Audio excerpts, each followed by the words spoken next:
Vas a dar toda la vuelta así. Lo abrimos aquí.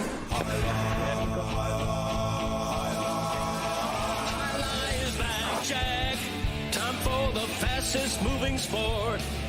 We're so damn excited to get back to the Battlecourt. Step on the concha. Your cesta launches a chick-chack. And the Cyclones gear up for the attack. Highlight is back, Jack. When the Warriors are running through, pick up the phone and call Manu. When the Renegades are moving in, the Cyclones will step up and win. When the Fronton is getting packed, that's how you know that Highlight is back, Jack. Let me hear you say, Highlight is back, Jack. The Lotus flying through the air. I genuinely like this sport.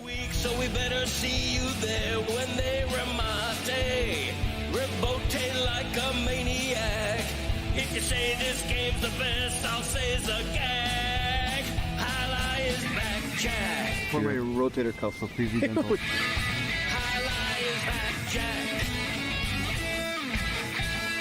Highlight is back.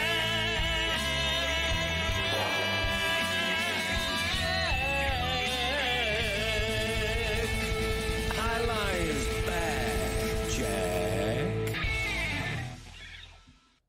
All right, let's give it up, everybody. We did it. It's Friday.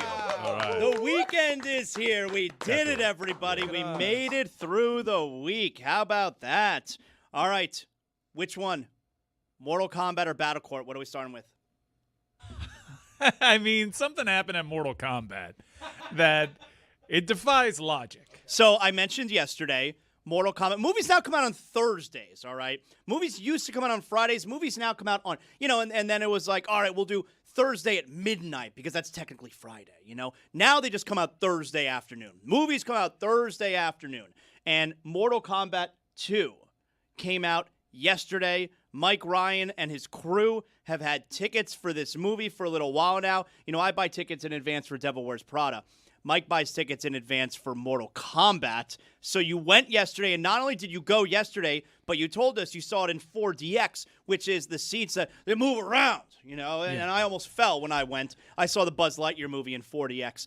You went and saw 4DX Mortal Kombat yesterday. Yes, we felt every punch, and there were a lot of punches. The movie was really fun.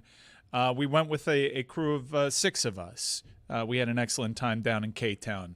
Kendall Village was amazing. But so the movie was fun. Yeah, it was fun. And we had the 4DX, which I was a little worried about. Better than the first one? Yeah, okay. certainly. All right. And so we were having a good time, and we're moving around. You're doing the thing, spilling your drinks and whatnot. And word got to me, because I'm at one end. Amin was in our crew. Amin was on the other end. Amin fell asleep. Oh, no. What do you mean fell asleep? He fell asleep, and that's not great for Mortal Kombat 2, I guess. He wasn't like that big of a fan, but it was incredible because I don't know how he fell asleep in these chairs because they're moving constantly. You're just flopping around. No, you're flopping like a fish. It makes everybody feel self-conscious about their belly because you're moving around. Everybody had on underpants though, right?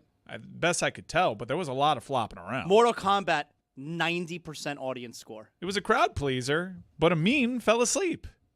So, a couple things. Number one, this has been going on for a few years now. I go to the movies. Sleeping? If I go to the movies, I'm going to get the best nap of my life. It's not. I'm fighting it, but like I'll fall asleep in the middle. I'll wake up, and when I wake up, it's like that was amazing. It was worth every minute that I missed of the movie. Is that nap, right? It's such a dad. Like I used to get mad at my dad when we would go to movies and he'd fall asleep. Dad, I used to get mad he'd fall asleep in the movies.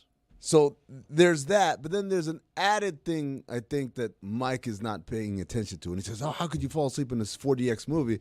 Because it does shake and you can feel kicks in your back and stuff like that. Who needs that? Was it like a massage chair effect? That's what I gather, right? And that's how you would fall asleep. No, it actually has a lot to do with the amount of travel I do for my job. And because I'm used to being on seats in shaky environments and just being like, whatever. And booze. Yeah, did alcohol play a role? No, I mean, I would have fallen asleep anyway. But I'll tell you that's what kept me up for a little bit, because the sloshing of the liquid in my stomach was so weird. And then at one point I was like, I got to go to the bathroom. Now, that's one thing I hate doing. I don't mind missing parts of the movie because I took a nap. I abhor missing parts of a movie because I have to go take a leak. I'm like, grow up. But it was like, it was too much. The seats are kind of uncomfortable. And not even kinda. Like, my butt was hurting by the end, and it's not because it's moving around all that much. It's a pretty stiff seat. Very firm. And you are moving a lot. There was a trailer for Mandalorian. Do the seats move with the trailers too? Yeah, for that one. That one actually felt kind of cool because you're soaring through the air. And we looked at each other like, oh, this might What actually... would be the optimal movie then, given what you experienced, that you can summon, like Raiders of the Lost Ark? I would say something where there's a lot of flying, because even it's not always just shaking for battle. Like if you're taking off, it leans back. If you're going down, it leans forward. And then they have these air jets, so you get the feeling of the wind whooshing past your face. So for the Mandalorian, And when there's fire, they burn you. no, I don't think they didn't have any. They heat. don't actually burn you. Yeah. No. Well, no, they didn't even have heat. I thought they'd have a heat lamp for that, but no. But like for the Mandalorian trailer, because there's a lot of like, he's on a jetpack, they're in a spaceship. It was a lot of tilting back and wind whooshing, and I was like, It was okay. quite enjoyable. Yeah. I'm like, I can get into this. Me But then too. Mortal Kombat was a different experience because it's all fight scenes and you're being thrown around in the air as the fighters are being thrown around in the air. And there's very little dialogue and exposition in this film. And also, I would like to say, the physical activity of the chair does not actually match what's happening on the screen, right? So it's just like someone gets punched. It's not like I feel it like tilt me the way the punch happened. It's just like shake the hell out of you. So yeah, something happens, just like, all right, we're gonna shake the shit out of the person in the chair. Yeah, but to me, it seems impossible to fall asleep. But I guess, as he pointed out, with the airplanes, he's conditioned to this. I guess it's kind of like a baby in a back seat. The only way the baby falls asleep is if you put it in the car. I don't know how, but he managed to do it. Did you like the movie? Because typically, if you fall asleep during a movie, that's a bad sign. Mike called you a baby in the back seat. I was a baby in first class, baby. I was shaking, and everyone was like, oh, my God, we're going to die. And I'm like, I don't die like this, guys. You don't get to review the movie, though. That's the deal. You get to have no proper opinion. I liked it. Well, it doesn't. I just said it doesn't matter what you thought of the movie. You slept through some portion of it. Some portion of it. It's not like I slept through the whole thing. Like your review is minutes, invalid. 20 minutes I missed. He didn't lose the plot. Now, one of the I gather there was no plot based on what you there's said. no No, there is a plot. Now, Big Outworld plot. has won 9 consecutive Mortal Kombats. If We need to win this Earthrealm 10th one. loses a 10th one, Outworld gets to invade Earthrealm. Come on, man. Come on, Dave. I'm sorry. Now, one of the fun things about seeing a new movie that's going to have a huge audience like this, you get the real good trailers. You get any great trailers? Disclosure Day. That one looked cool. But That's by the way- Spielberg, right? No, that just happened about 25 minutes ago. They released the files. Topical humor. Welcome, Le Batard Show. All right, so Mortal Kombat. 2 thumbs up? Well, like at least one, and the other one's shaking a little bit. I made that up, by the way. Movie reviews, 2 thumbs yeah, up. It's mine. Were you here when you thought Copyright. Ebert was still alive? All right, so I'm going to wind up seeing Mortal Kombat sometime soon. I'm into it. I like it. Battlecourt Championship. I told you we started with Mortal Kombat, but that's only because that happened last night. But today, Battlecourt Championship. Chris, what's on the line? Like this is the big shebang? Couldn't sleep last night. Woke up around 5:30 this morning. Should have gone to Mortal Kombat. Yeah. I'm excited. We got to bring George Clooney in. He's here. We're very excited. It's a big day. We can make history today. You know it's a big day when George Clooney's here. Other teams have been able to fight for a chance to go back-to-back, and we get our chance today to be the first team to win back-to-back championships.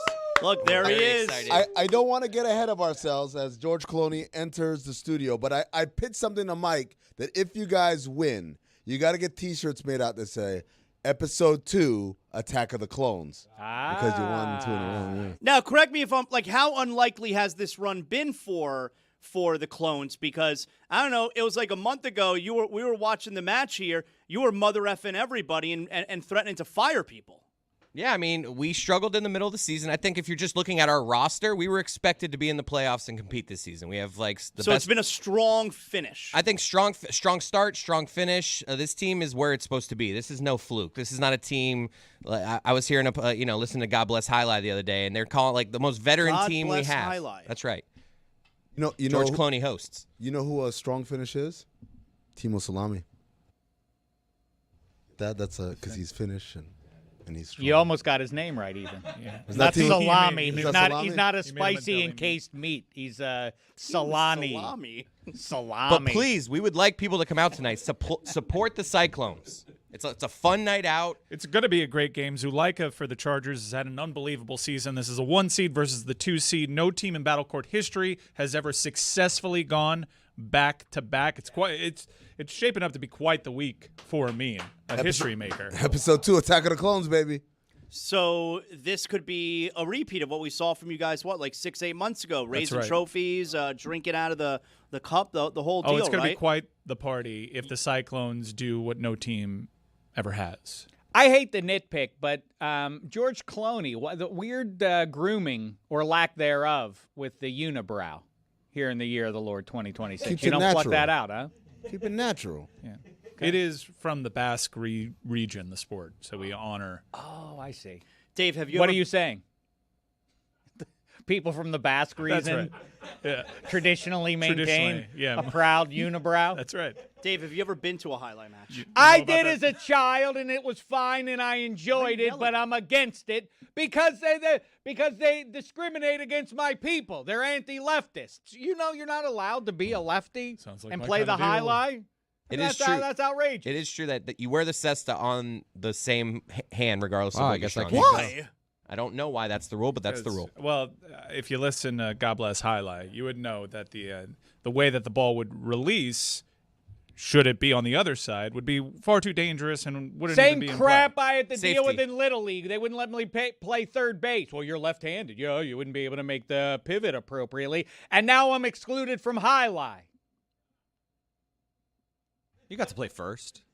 Corner outfield. Do you ever wonder, if you're a righty, it's impossible to do things with your left hand. Like you can't do anything. I can do something. Like this is a stupid hand, all right, if you're a righty. But in baseball, you wear the mitt on the left hand, of course, because you throw right-handed, and it's like, it's really useful. You're really good with it. Like, you can catch very well. True. But I can't do anything else in life with this hand. I can do something. How do I catch so good then? How do I wear the mitt on the left hand and be a competent baseball player? I can't do shit with my left hand otherwise. I mean, just to be clear, you jerk off with your left. Sometimes to switch it up. Chris Cody joined him in that too, by the way. Not each other. They didn't join each. They weren't there for each other. You don't know what my wink meant. Yeah, you're right. I guess. Yeah.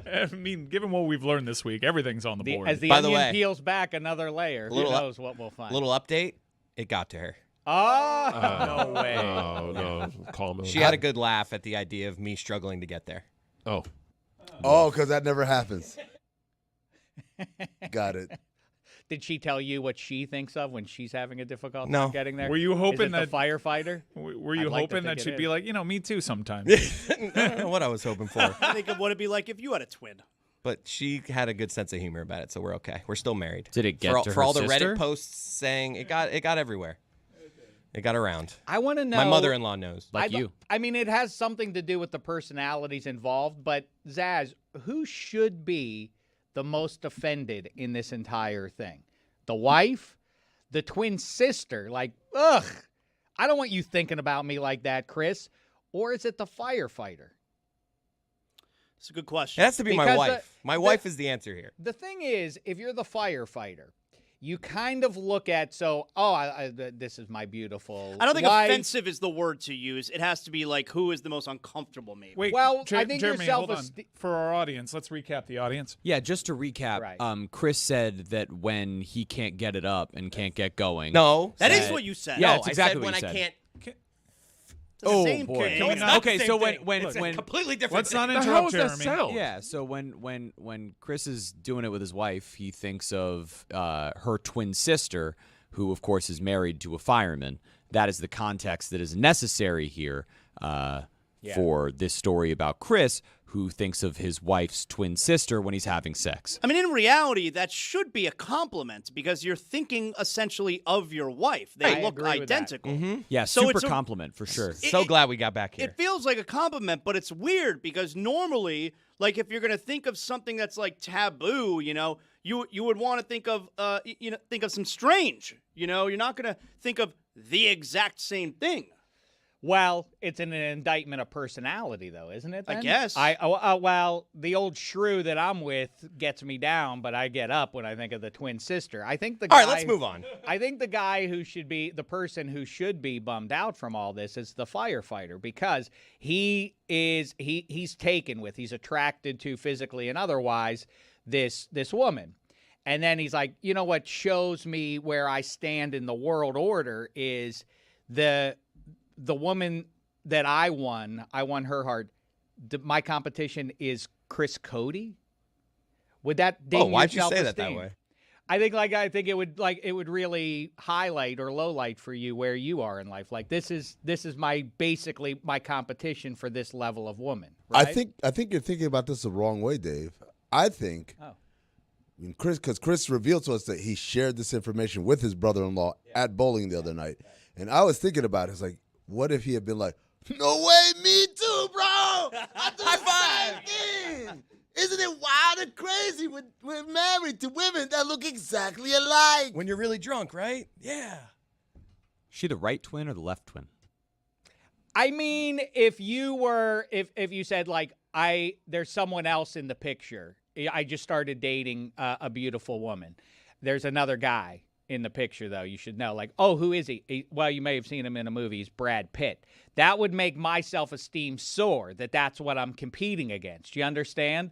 Now you're the firefighter, and basically your competition is Chris Cody, and I don't know how that makes Well, you he feel. has to live with that. When you're married to twins, like you have this like, oh, we're in the same boat here. We're married to twins. Same boat, bro. Me and you. Yeah.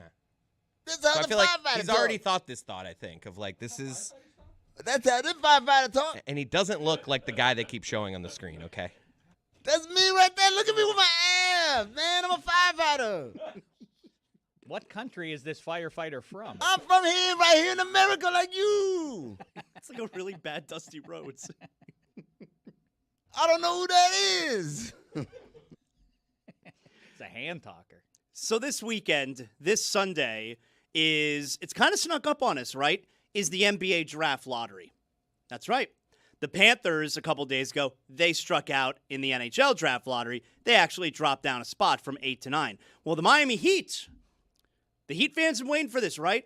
It's been 4 straight years, the 3 previous years of being a play-in team. Every single year, the Heat fan, a good portion of them, wants the Heat to miss the playoffs so they can get a lottery pick.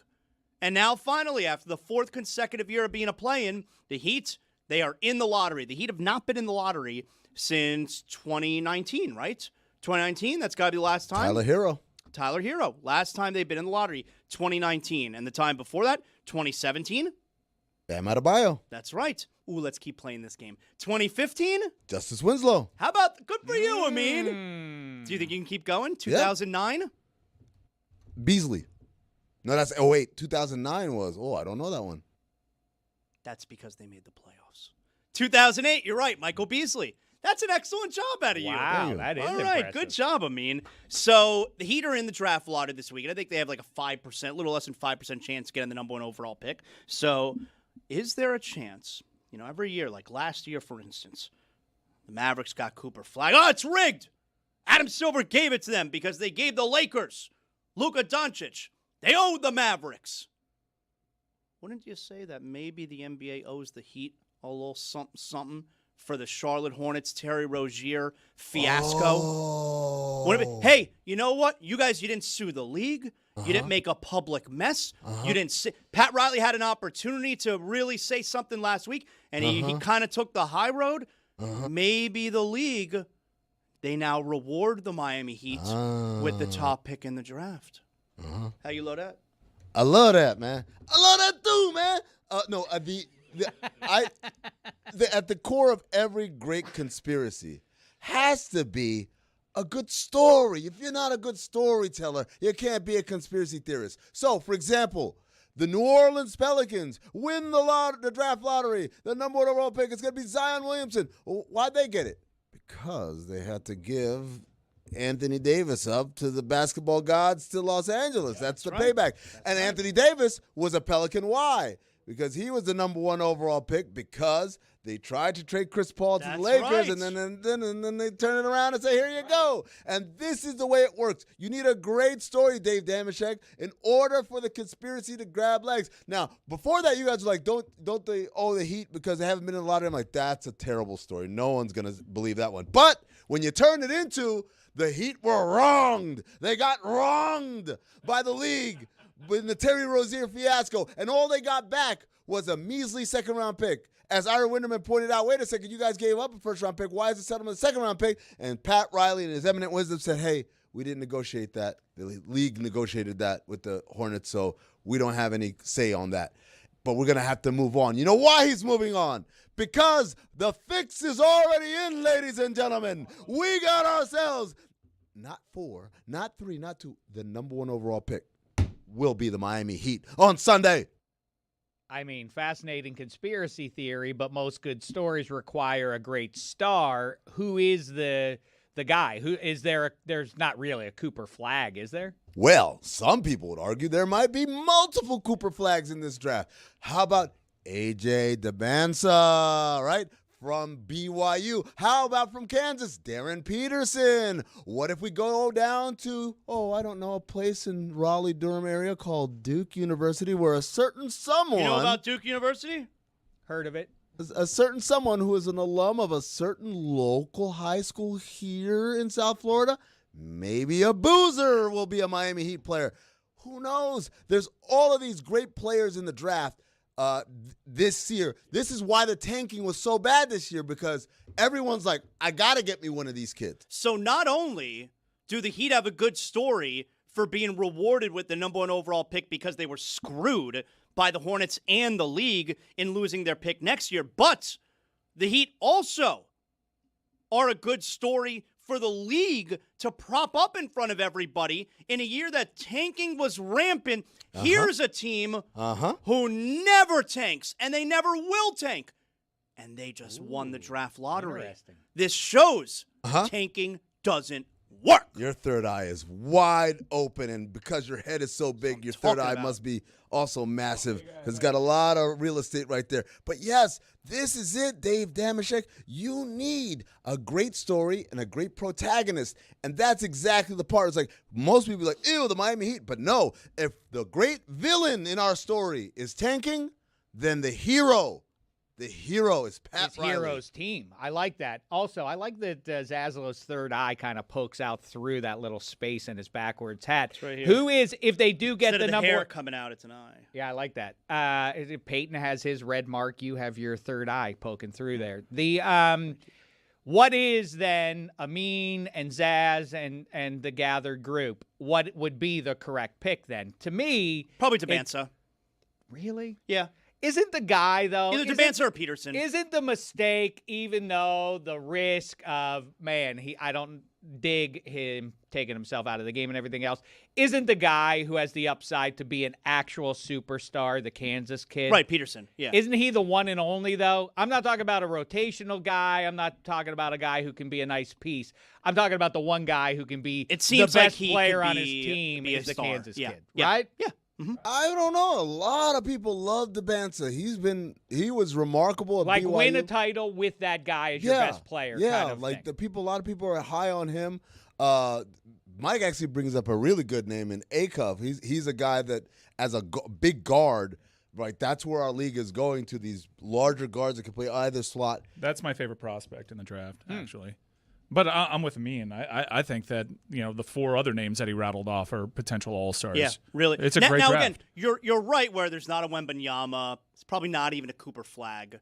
But these are really big names. These are big names, and there's a bunch of them at the top of the draft. We're like, if you don't get the number 1 overall pick, and number 2 or number 3 is still really But good don't this you year. think, again, just the buzz that I have picked up from a distance here, much like Amin sleeping through the movie and hearing what other people had to say about it.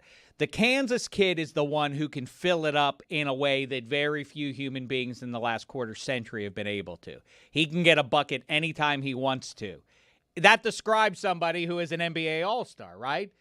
An essential member. Like, that's the guy you want, I would think. I mean, DeBanzo was an incredible scorer, too, this year. And he's got great size, and he does a lot of other things as well. He's a good passer. He's a good rebounder.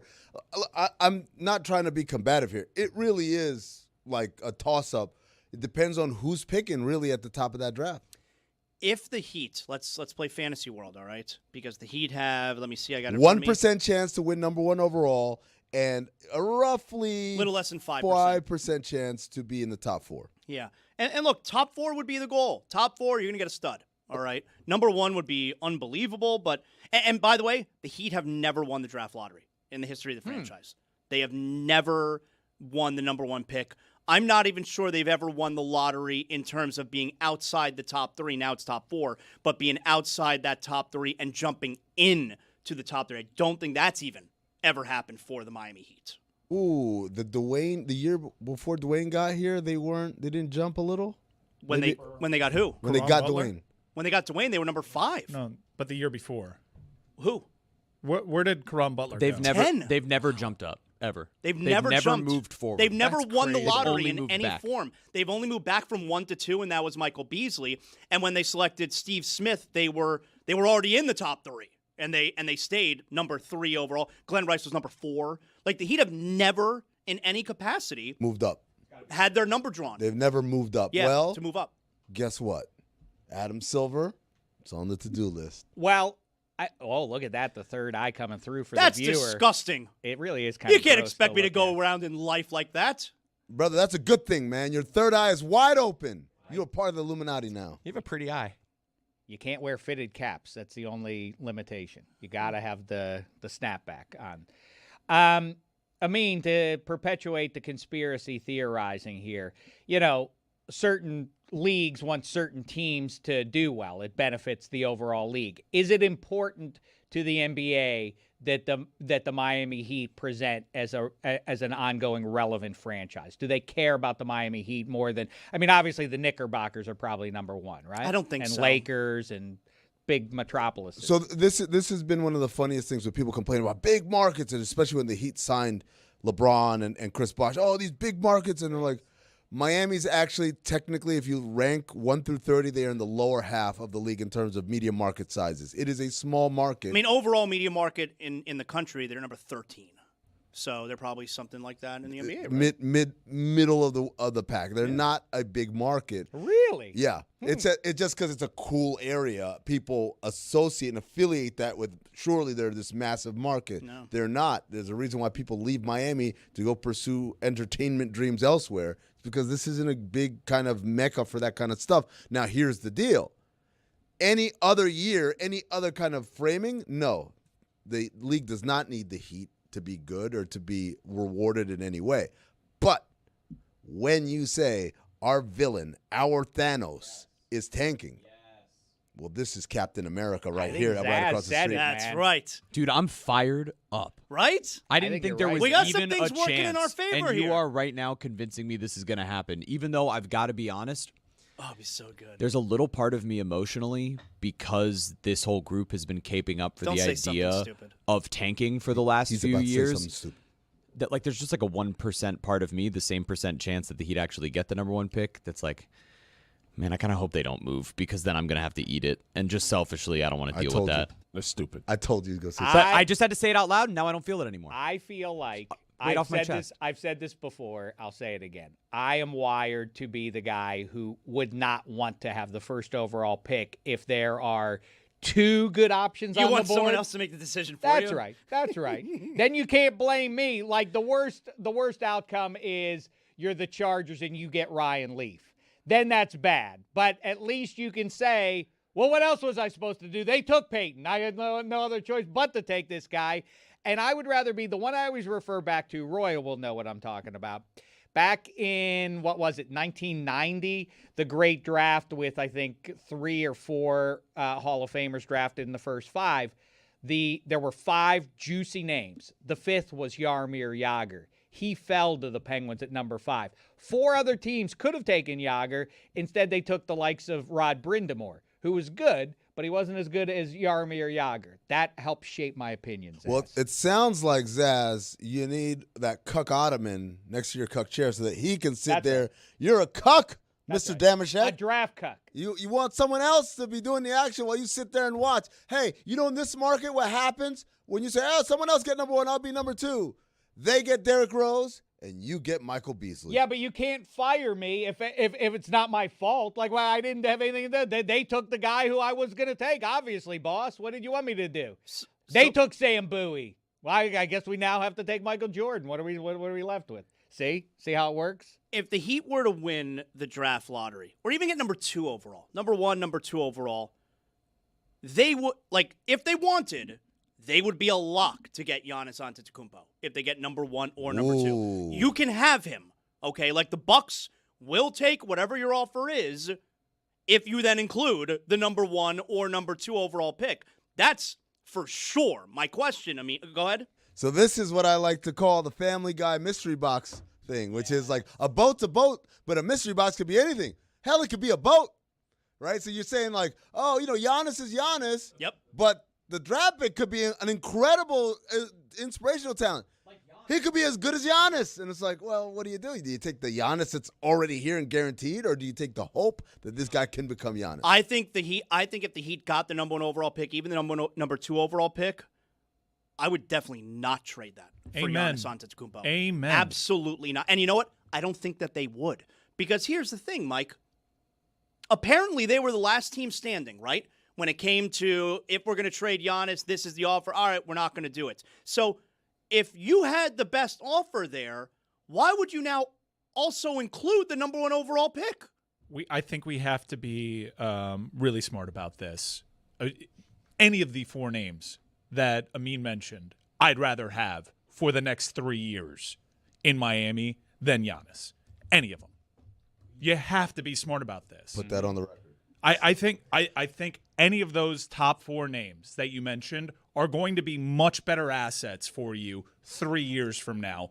I honestly look at what happened with Giannis this year. You could argue his body's already breaking down, and his game is so highly dependent on his physical attributes. I think there's no way you do it. That's the key. I'm totally He's with you. a dynamic player, and he's 30. I mean, these players, they kind of fall off a cliff. Russell Westbrook was a different type of player, but he was so reliant on his physical gifts, and unlike Dwayne Wade, he didn't have enough other aspects of his game to age with grace.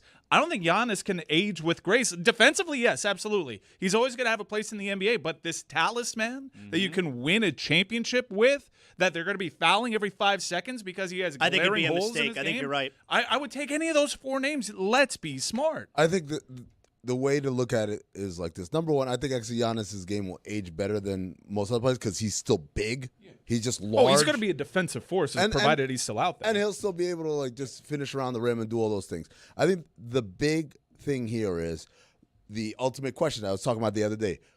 Every team and every player has to be able to answer this question truthfully and accurately. And if you do, riches and rewards await you. And if you don't, you're going to be lost in purgatory. Who am I?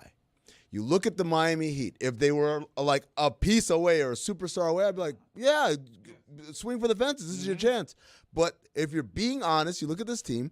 This is a mediocre team.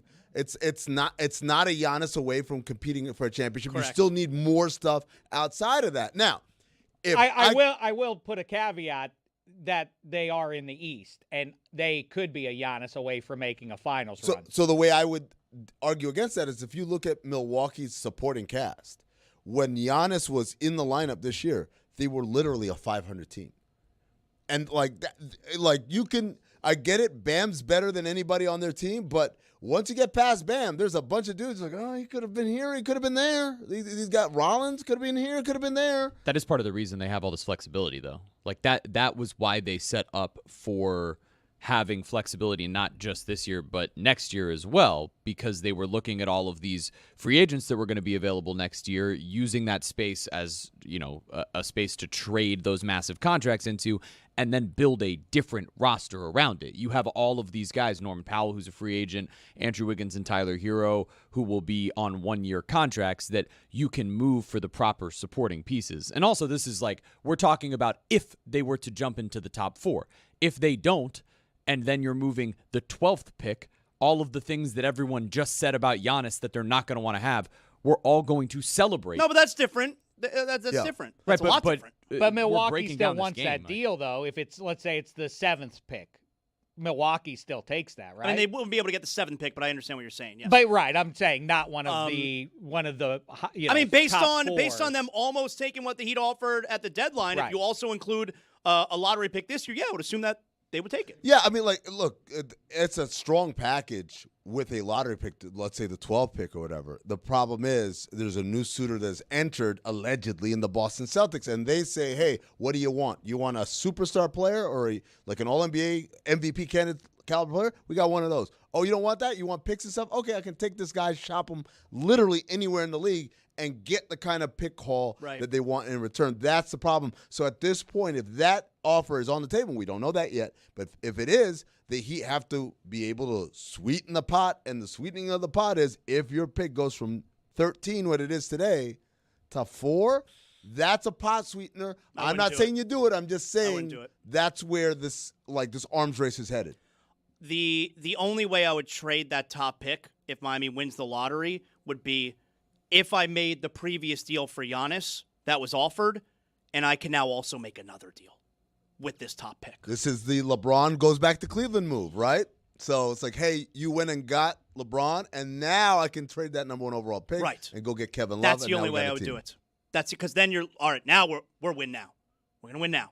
But otherwise, I would not trade. This was fun. It's not gonna happen, but this was fun. I think people get covetous and overly optimistic, and it's a funny, sociological thing that happens that so many people, like you said at the very start, that a lot of Heat fans, what they want most is the promise of a lottery pick, a high lottery pick. It's like, but you have good actual people on the you have Bam at least, and that sort of logic. It speaks to the way the sports fans' mind operates. But I think Mike makes the important point where Giannis is concerned. You might trade for 30. It would be smart no matter what to trade for 30-year-old Tom Brady.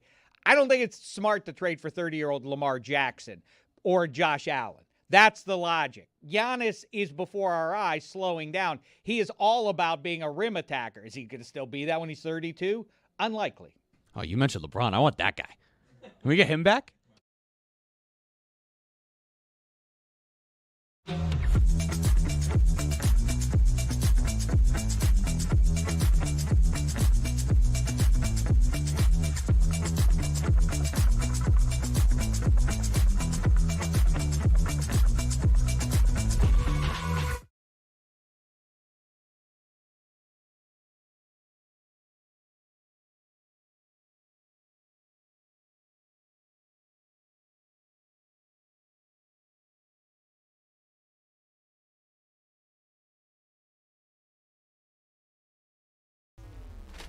The press box has changed. But Mike said it best. The press box has changed. I mean, seriously, get over yourself. We're going to talk during the post game. Tim Reynolds, enough. I mean, enough. I mean, seriously. you just got to know when You're the not allowed to cheer in the press box. Did you know that? Well, I did. They were cheering for Will Manso. I think that's allowed. And Goldie. If the Dan Le Batard Show comes to a hockey press box, hilarity is going to ensue. Yeah. They're going to yell at Will Manso for 7 minutes, and you're probably going to have to go to a stairwell to write, man. If it was 7 minutes, I'd get it. It was 7 seconds. Exactly. I mean, David, everyone else was saying hi. They were enjoying the show. They were laughing at us. But one guy is still clutching on to his newspaper deadline. I'm a little disappointed. Tim Reynolds. And is he your demographics, too? I don't know. I happen to like Tim a lot, and I imagine this was going to be like E.J. Raddick or something, but that's just a bad look for Tim Reynolds.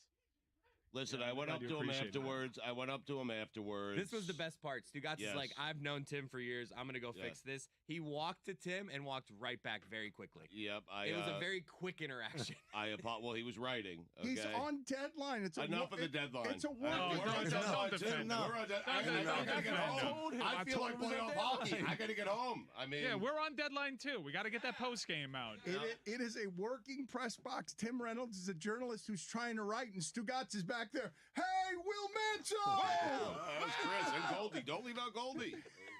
We're on deadline too. They're going to kick us out of that press box a lot sooner than they'll kick out Tim Reynolds, who's just typing away. That's just those writers had their game stories done before the end of the Precisely. Game. Yeah, a good writer, right? Oh, what happened there? I apologized to him. I've known Tim for decades. I mean, Cody was done. He was out of there. I mean, you know. What was that interaction like, Stugotz? Take us behind the scenes. You walk up to him. You say what? He says what? I said, Tim, I apologize. That's on me. I should know better. Not Chris, okay? I should know better. I've been in press boxes before. I know you have a deadline. I apologize. And he said, that's fine. Just, try to keep it down. That is way too long. That was much longer than the actual conversation.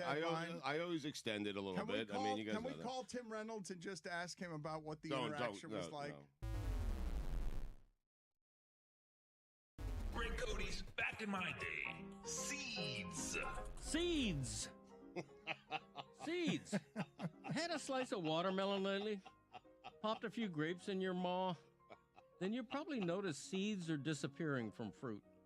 And you probably see this as a good thing just because it makes life a little easier. We love us some convenience. In fact, it's a terrible thing, the de-seeding of us. Symbolically alone, the seed is the king of life. Adam gave his to Eve, and here we are, if you believe the story. If they take the seed out of humans the way we have watermelons, we're all dead ducks. Beans, peas, rice, coffee, corn, all seeds. Flour and oil started as seeds. All hail seeds. So what the hell is happening? In exchange for convenience, we are not valuing the seed's impact on health, biodiversity, and our food system. The genetic variability of most plants require seeds as essential to their evolution. De-seeded, artificially homogenized fruits rely on human intervention in the reproductive process, exposing the fruits to many pathogens. Plainly put, seedless fruits are not as good for you. They contain less fiber and have fewer minerals and vitamins than their seeded natural brethren. Seedless fruits also have fewer antioxidants, plant-based nutrients, and anti-inflammatory properties. But enough about this science. Bring back seeds because seeds are fun. Not to mention aesthetically and visually pleasing. Kids growing up today have sliced open a watermelon, have never sliced open a watermelon, and experienced the joy of seeing that juicy red flesh dotted with embedded black seeds. Nellie Doogie used to tell us if we swallowed a watermelon seed, a big melon would grow on our belly. It wasn't true. But as kids would make a competition out of seed spitting. You extracted the big seeds from the melon flesh. Tongue only, never fingers or a utensil, and you'd see who could project a seed the farthest. Every summer we did that.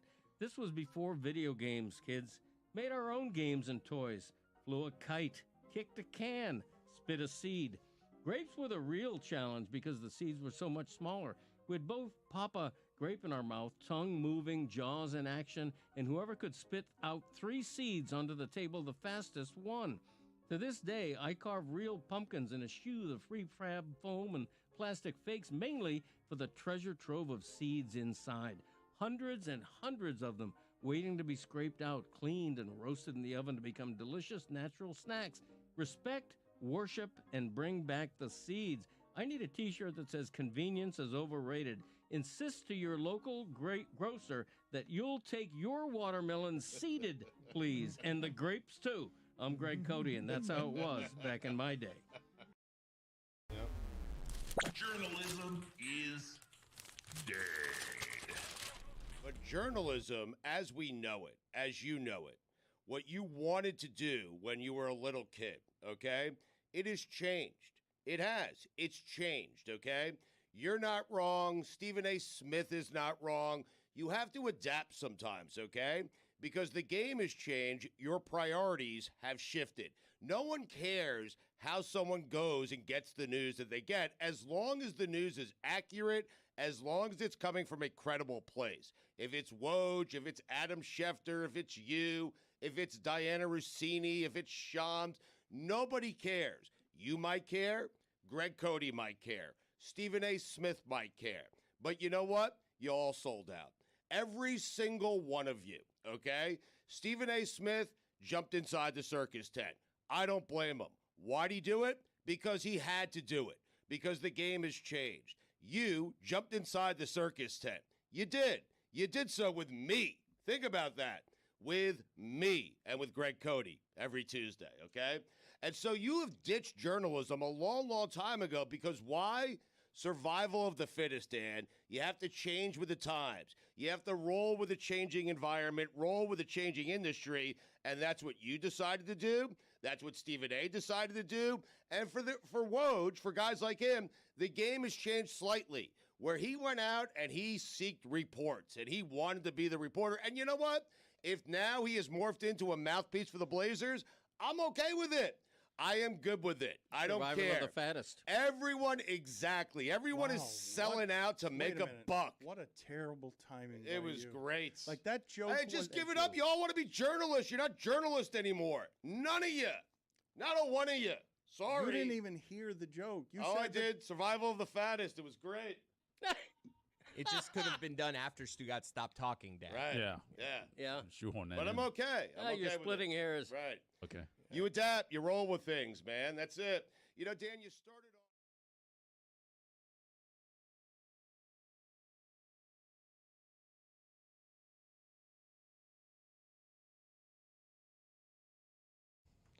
This episode of the Dan Le Batard Show is presented by DraftKings.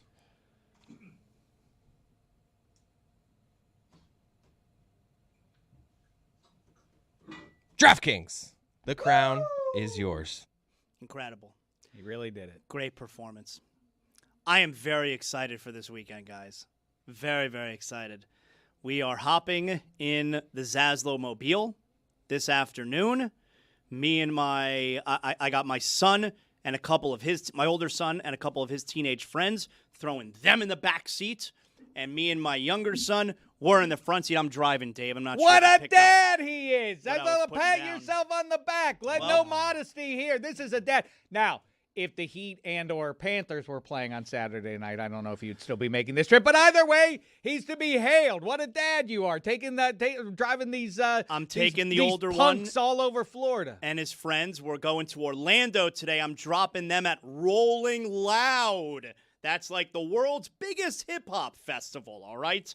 I don't know who's performing, but they're into it. My son loves rap. So they're going to Rolling Loud the whole weekend, and then tomorrow they're staying in Orlando, and me and my younger one, we're making the trek a little bit west. We're going to Tampa, WWE Backlash. We're going to be sitting ringside. We'll be right there for Ringside? Hell yeah, dog. You got that kind of juice? Come on, Wait, son. did you cash those bonds? It's funny that you say that. I have not cashed them yet. I have my wife every other week. My wasn't the wife's like, plan? "When are you going to cash these? When are you going to cash these?" Wasn't the plan to have that cover your John Cena trip? Yes. Somehow I still managed to cover it, but I have those bonds, the stocks and bonds. They're right there on the counter. I just haven't gone to the bank. Wow. You got to go to the bank. When's the last time you walked into a bank? That's the problem, Years. right? Just for an ATM. That's the problem. Just for an ATM. No, is but I all. got to go in and I got to give them the stuff. Like, that's the problem. What a big week today, tomorrow, Saturday. So that's right. Very big week today, tomorrow.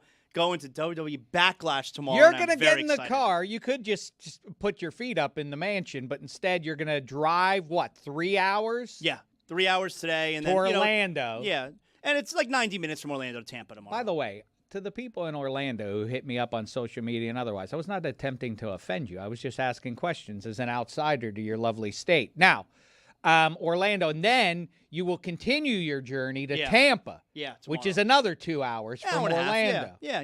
90 minutes. Driving here, there, and everywhere, and it makes you a great dad to do that. With the key detail is it's not just your boys; it's their pals. Yeah, which is a handful. I also think that these are things you enjoy, right? I mean, you said you don't care about the hip hop, and notably, you're not going to be at the hip hop, but you do care about the WWE very much. So there's something in it for you. There's a carrot for Zaslow. Absolutely. My younger one, he comes to all the WWE shows with me. He loves it too. So it's not a completely selfless act. No, I love it. I'm going to a thing that I love, and I love going and experiencing it with my son. You have Zaslow because you're a very guy sort of guy. I guess. You don't have girls. Say thank you to that. No, I don't have any girls. I don't know. Like, I've never thought about it. If I had a girl, you don't get to be a girl dad. Yeah, all right, whatever. Like, I'm all right. It's a very special thing. It's an honor, actually. Or so we're told. I'm one of them. Repeatedly. Oh, my God. Dude, I hope we all have we should have all worn our T-shirts, right? And our caps and everything to let the world know that in a 50-50 proposition. Damn, why'd they cut to Roy? In which you were a relatively passive participant in the creation of. You probably didn't do that. You didn't do. Oh, my participation was quite powerful as usual. But we provide the surprisingly so vigorous lovemaker. But that's not what we're talking about. So coin flip, it went one way, and now you're a hero for that? Or is it? Are you the hero? Well, everyone here's a girl dad except me, right? Because you care about because you go the extra mile. You're just bitter because you have more boys. No. Not everybody here is a girl dad.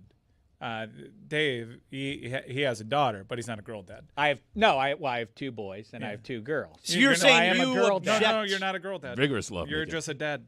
You object to the idea of it being like something that's to be celebrated. Well, it's a little like Chris Rock described something else, like a pretty low expectation having mother effer if that's the big achievement in your life is that biology came up heads or tails, however you regard. It's the best thing I've ever done, Dave. It's a real. Who were you thinking of when you did it? Real. I don't know. There is something to what you're saying where, all right, like girl dad just means that you're being a good dad, right? You're being a dad. No. You're being a dad exclusively to a girl, which is, ever since Kobe. Extra special. No. You can carve that out, Mike. If you're just doing one-on-one. And you're going to your daughter, as I do, like, I'll take her to ballet. Or wow. You are awesome. Wait, you're almost girl dad material. What a hero. I hate to pat myself on the back like this, but a couple of Saturdays ago, there was a relatively early morning performance. She plays violin in her school band, and they had a performance in downtown L.A. So I took her. No mother. Wow. Just me, my little girl. My angel. We went down there and I watched her play the violin, and then afterwards we got some food together. Hero, proud girl dad. Where'd you go? The pantry? I think. Were you able to emotionally connect with the girl? We talked about. I'm sitting there and I'm like, can you imagine 20-year-old Dave talking to this girl about the things she was interested in? I mean, I love being a girl dad. You might be a girl dad. Can I tell you, so I don't have any daughters. I have 2 boys, which the Zaslows, that's not a surprise because the Zaslows have not produced a female in over 100 years. That sounds. That's true. 100 it's years? true. Explain what you mean by this, because what you You're just said cannot be not a cousin, in fact, true. Not an uncle. It's a weird. Well, nope, not an uncle because that would be an aunt. Yeah, it is a. It's a weird thing. We don't produce females. There has not been a female Zaslow in over 100 years. Impossible. On our family tree, we don't have females. We don't produce females. Yeah, like I have an aunt. My Aunt Blanche, we don't make Blanches anymore. 104 years of age. Well, no, she died a while ago, but she was born. Feel good, Dave? She was born early like in the maybe like 1915. Oh, like Nellie Doogie. So she was the last female Zaslow. It's been over, so it's been like around 110 years. It's been over 100 years since we produced a female. Why is that hard to believe?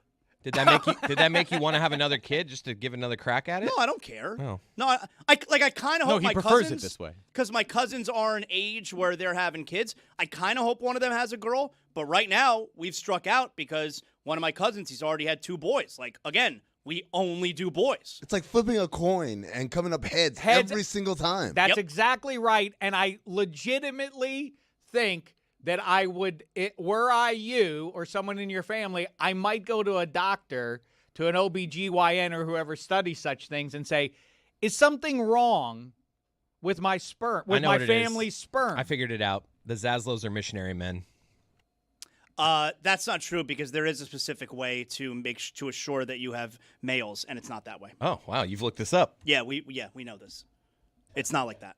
Oh, what A is it? family secret handed down through the generation. Whatever, I don't want to be Jonathan, one day when you are ready to sire, make sure you do it doggy Come on, style. give us the tools of the trade.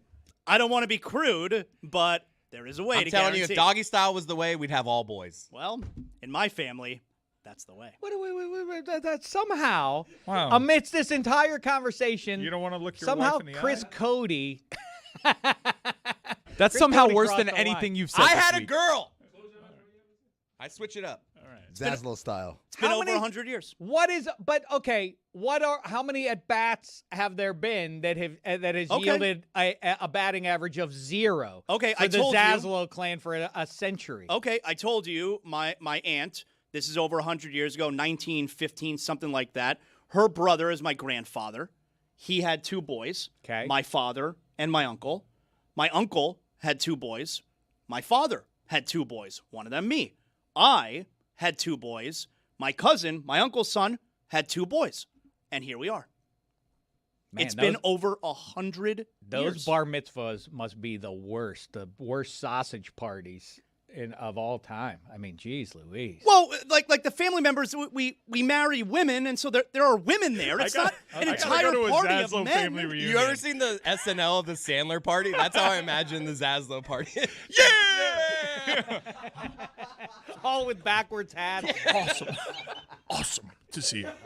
Awesome. Yeah. We haven't had a girl in over 100 years. You know about that missionary? I don't. I don't even know how to go. That's how it's done. What's the spread?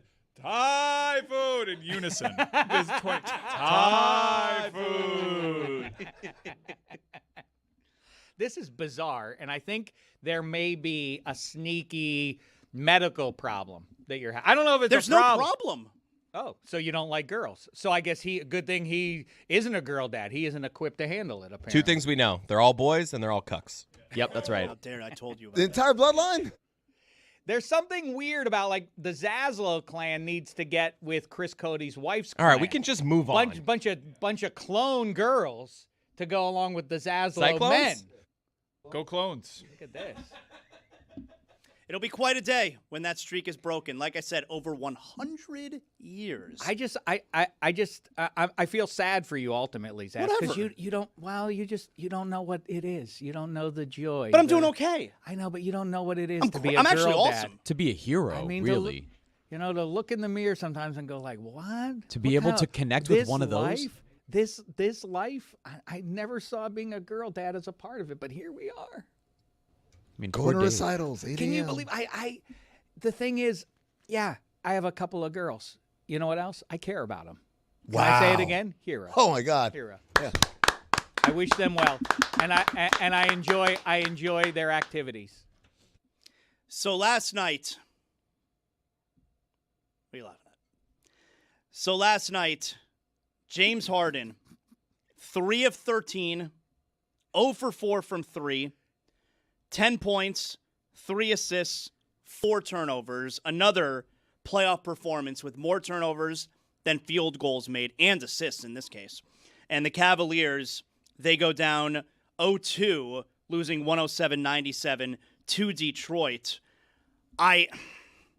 Like, it's obviously a pathetic performance from James Harden. The turnovers are really weird. It's a lot of dribbling. It's a lot of dribbling in front of the defender. The defender just swipes the ball away. Brutal turnover. What was it, a 2-possession game? 5 or 6 points with like 50 seconds left. And he just essentially hands the ball to Asar Thompson, and the game ends in that spot. He's awful in the playoffs. And I almost, he's had his playoff struggles throughout his career, but correct me if I'm wrong, I almost feel like, because we know the regular season is one kind of game and the postseason is another kind of game, and it's almost as if the current age that he's at, the playoff style and not only playing against teams that are good defensively every single night, but also officials officiate the game differently in the postseason. This is not a style of play that he could succeed in anymore. This reminds me a little bit of Clayton Kershaw, where there's almost like the self-fulfilling prophecy of everyone had this reputation for you, whether it was right or not in your prime. And then as you age, you only have less and less success come the postseason. And so in turn, people are reinforcing the idea they have about you. But James Harden is a historic playoff dropper. Like, we talk about playoff risers and playoff droppers. His stats in the postseason, I mean, he's constantly setting records for the worst postseason performances. There are stats all over the internet last night about all of these things that he has continued to do to be terrible. Namely, he's being outplayed by Duncan Robinson in this playoff series. I can't help but think about the Zaslow family reunion looking like a Minions, a scene from the Minions somehow. Nowhere overalls. Yeah. I feel like it's at least, we were talking about the optimism of a sports fan, that it's nice to have a young draft pick and you might be willing to give up a known entity in order to get it because of the promise of the future unseen. That's more defensible in my book than going out and getting James Harden. And we talked about this isn't 2020 hindsight. We talked about it when James Harden got, when the Cavs got him. What are you thinking? Well, what do you think? This is exactly right. Clayton Kershaw, Aaron Rodgers, these guys want to control their legacy. You know how big-time athletes love to talk about, I don't care. Legacy talk is for you media people. We don't care about that. We're in the battles. No. You care about your legacy. You just want to control it and write it no matter what the actual facts are. It must be vexing to be James Harden, Aaron Rodgers, Clayton Kershaw, all-time greats, but also you don't get it done when it counts, and they wish that weren't true, and they get angry when you mention it, and they get a chip on the shoulder, but facts are facts. Why did you think James Harden? I remember, I could swear, Amin, you were defending this move that, oh no, James Harden. They gave up Darius Garland. Everybody was.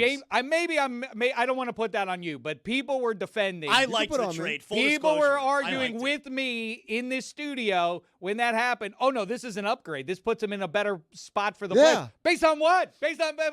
I've seen James Harden's playoff performances his whole career. I think based on Darius Garland's hurt all the time. Right. And we saw what Darius Garland was towards the end of the year. He was good. He wasn't as good as James Harden. The reality is they are where they are in part because of how Harden has played. And also there is an end of the road to this where you played against a better team. And I think what Jeremy did as far as that comp to Clayton Kershaw, I 100% agree because I think Harden is a guy who has had big games. So we talked about this when the Celtics just blew that 3-1 lead, right? The last time the Celtics and the Sixers played was a couple years ago. Harden was still a Sixer. That was a 7-game series. Embiid missed a bunch of time in that series. Harden had like a 40-point game in either Game 5 or Game 6. Like, he had a big game in that series. They lose, and everyone's like, it's Harden's fault because he's a choker. I'm like, wait a second. All the excuses about Tatum being hurt and all that, where were those same people, same voices a couple years ago? Fair or not, when you're the common factor in flameouts in the postseason, a.k.a. when the games really matter and people want to talk their way around that, that is what we're watching the games for. If you don't come through in the big spots, that is how you are going to be remembered. No, look, he had these 2 games have been really bad games. Really bad games, right? But, again, the idea that, I knew we should have kept Garland, that doesn't make sense either. I liked the trade when it happened, but here's the thing. He has a player option next season at $42 million. if he decides to opt out and leaves for nothing, or he pulls the move where he opts in, okay, you're not going to give me the new contract, then I'm demanding a trade, which is exactly how it ended in Philadelphia. Like, if you're Cleveland and you don't keep him now, again, Garland is never healthy, all right? I liked the trade. But if you wind up losing him now, that's because how can you pay him based on what's happening? If they flame out in this series and Harden's absolutely awful, you're giving him 3 years, $120 million? Like, now we no gotta way. we gotta keep Hormuz closed. That's basically that. What choice do we have? Now Right. we gotta do it. Right. Like, it's a total disaster then. I mean, look, they traded Garland, who they wanted to get off of, in a second-round pick to get Harden. It was a dart throw. If he leaves in free agency, maybe that's something that they wanted from the beginning. Maybe it was, hey, if it works, we'll have him for the 1 year and we'll figure it out. The idea was that this would help alleviate some pressure on Donovan Mitchell, who hasn't been spectacular in the playoffs. He struggled in game one. He was he's better still in the second finding half a way. of the Like, game. he didn't shoot well last night, but he's still finding a way. Of course. There's a huge difference between the playoff performances of those two guys. I'm not trying to say that they're even anywhere near the same. What Harden has done has been really, really bad. And the reason they acquired him was to open things up for Mitchell. It was worth the dart throw. Everything we were all saying from the jump was realistic. The problem was they rattled off a few wins in those first few games, and so people started to go, oh my God, can they win the East? Are they going to be this great dominant team? Are they the lost best 5 team of their in the last East now? 6 since going up 2-0. They against really Toronto. struggled. They've really struggled, and what Harden is doing is historically bad because it only 5 of 7, adds to continued historic struggles in the playoffs. You compare it to Rodgers and Kershaw. At least Rodgers won a Super Bowl. Kershaw's won a World Series. He was a huge part of making runs earlier. Harden has been nowhere near it. Well, it's also based on expectation. You know, we talked to Michelle Beadle, diehard Spurs fan, and asked her a couple of days ago, how many titles will be satiating for you as a Spurs fan in the Wemby era? And she said 4. And I think that's fair. And if you're Aaron Rodgers or Clayton Kershaw or James Harden, you have to win more than what they have respectively won. Who are the Hall of Fame level losers? What is the highest rated among the Hall of Fame or future Hall of Famers, or even the ones that are already in the Hall of Fame? Singular athletes, because everyone always mentions the Buffalo Bills. You don't want to become the Buffalo Bills. No, singular athletes. Barkley, Marino, Mike Trout. No, but hold on a second. Like, are you asking here who is the worst playoff performer relative to their overall stats? Well, how about in fact, who is in line to replace? Charles Barkley is the answer. Dan Marino is the answer. No, he's not. Because both of those guys were incredible in their postseason careers. They just didn't win one. That's a different conversation we're having. So that's a different conversation. If we say who's the... You're trying to have a different conversation. No, you're trying to have it. You're not understanding your own... Now you say it. You say it back, and then say we it, do Dave. that for Wait, I fell asleep. Well, if you say it back, then we can replicate First Take in a couple of minutes.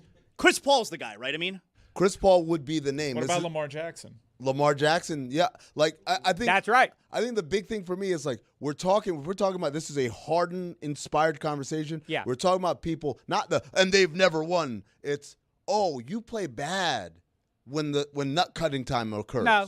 Right, Barkley was never playing bad. Barkley was amazing in the playoffs. He was amazing in the playoffs. I will listen for the Draymond conversation, and we had it yesterday, and everybody else has had it. Charles Barkley versus Draymond Green.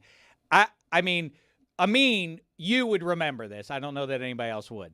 93, that Phoenix Suns team was one of the single best teams I've seen. Somehow they didn't win the title, well, because they met Michael Jordan and company. And you could really make a case that if Paxson doesn't hit that shot in Game 6, that maybe it goes to 7 and maybe they lose. Yeah, right.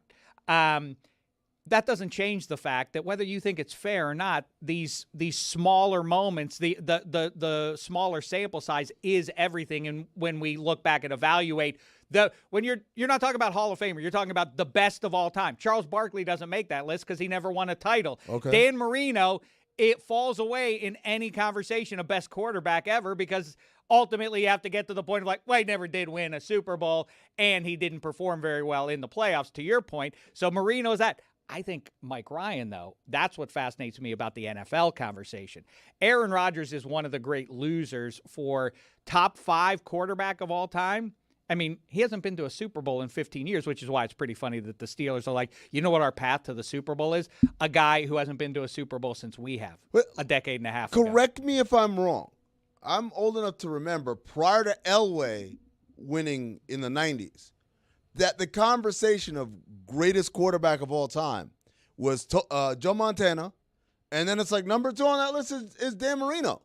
That's how people were talking in the 90s. Like, yes. Dan Marino, despite not having been back to the Super Bowl after that one time in the 80s, he's still, like, the best. Yes. The only reason why Montana's better is because he's won the Super Bowls. But it gets asterisked. That is the ultimate sports radio conversation. Of course it matters if you win the title. But my point is, these conversations have shifted and changed over time, right? Where you're like, Dan Marino's not even the conversation anymore. But, like, 30 years ago, the conversation was like, in the same way that 30 years ago in the 90s, you walked around and you asked anybody, who is the greatest power forward to play in the NBA, in NBA history? In the 90s? If you asked in the 90s. It was Karl Malone. It was a split camp. Half the people said Karl Malone. Half the people said Barkley. That's right. And the fact that neither of them won a title was totally irrelevant. Because their careers were still active and there was still the possibility, same as Lamar Jackson. People will tell you because they like to express some faux level of empathy. They'll say, at the end of every Bill season or Raven season, no reason to hang your head. Lamar's going to get his. Josh Allen's going to get his. Don't worry. They'll eventually win. Will they? They're now both 30 years old. I don't think either one. I think there's a decent chance. I think it's more likely that neither guy ever wins a Lombardi at this point. It's always more likely that they're not going to win because it's hard to win. It's hard to win, and that's why we're able to accept and appreciate greatness despite the lack of certain accolades. When people were having that conversation about Malone versus Barkley, they were 13, 14 years into their careers. It wasn't like, he might still do it. It was like, yeah, like it's probably not going to happen. And then, but it didn't change the conversation. Malone finally goes to the finals 97 and 98. That's, again, 13, 14, 15 years into his career. But at no point in that conversation was there someone who said, well, it's not Barkley and it's not Malone. It's this other guy because he won a ring. We didn't have that conversation. You're the star it wasn't of in the team. lexicon. It wasn't in the lexicon, Damashek. The idea that it's Jimmy Olsen's fault at the end of the climactic third act is a crazy thing. Hey, Jimmy Olsen and Lois Lane saved the day. Like, hey, no. Superman, you're supposed to do it in the big spot. You didn't do it, man. Dave, you're playing hot take time machine right now, and you're applying modern day conversation tactics to things that were happening back then. You're saying, this idea that it's Jimmy Olsen's fault. No one was ever even saying it was so-and-so's fault. It was just, hey, these guys are great, but they never won. So what? They're still great. Because we're in it now. Lamar Jackson, because of this shit. It's starting to happen, though. It has happened over the last couple of years, and it's going to intensify on Lamar Jackson and Josh Allen. With each passing postseason ending without a Lombardi, it gets a little bit hotter, but there is still sort of is this going to be the year? Okay, now they finally got rid of McDermott and this should be Josh Allen's year. If they don't do it this year, it's going to get even worse. And only when it ends is it like, wow, Dan Marino really never won a Lombardi? The guy who was in the conversation for best quarterback ever didn't win a Super Bowl? Well, now he's out of that conversation. That's how it goes. Because the way we talk about things have changed. That's my whole point. No, titles always. No, it didn't. What are you talking about? No, it didn't. In 1998, if you asked someone who's the greatest player in basketball history, what would the answer be? In 1998? Who? Michael Jordan, right? Right.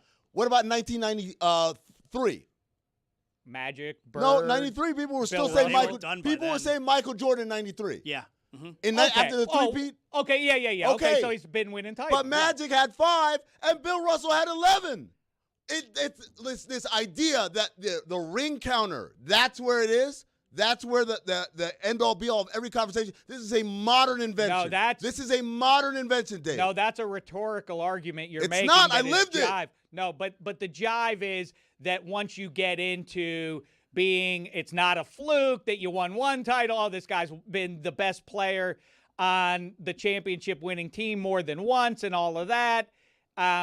That becomes everybody's going crazy back there. Well, Mike is so happy right now. Dave, let me explain what's going on. I don't know why he's going crazy. Mike is so happy right now. Pull back the curtain. Today's the day. All right.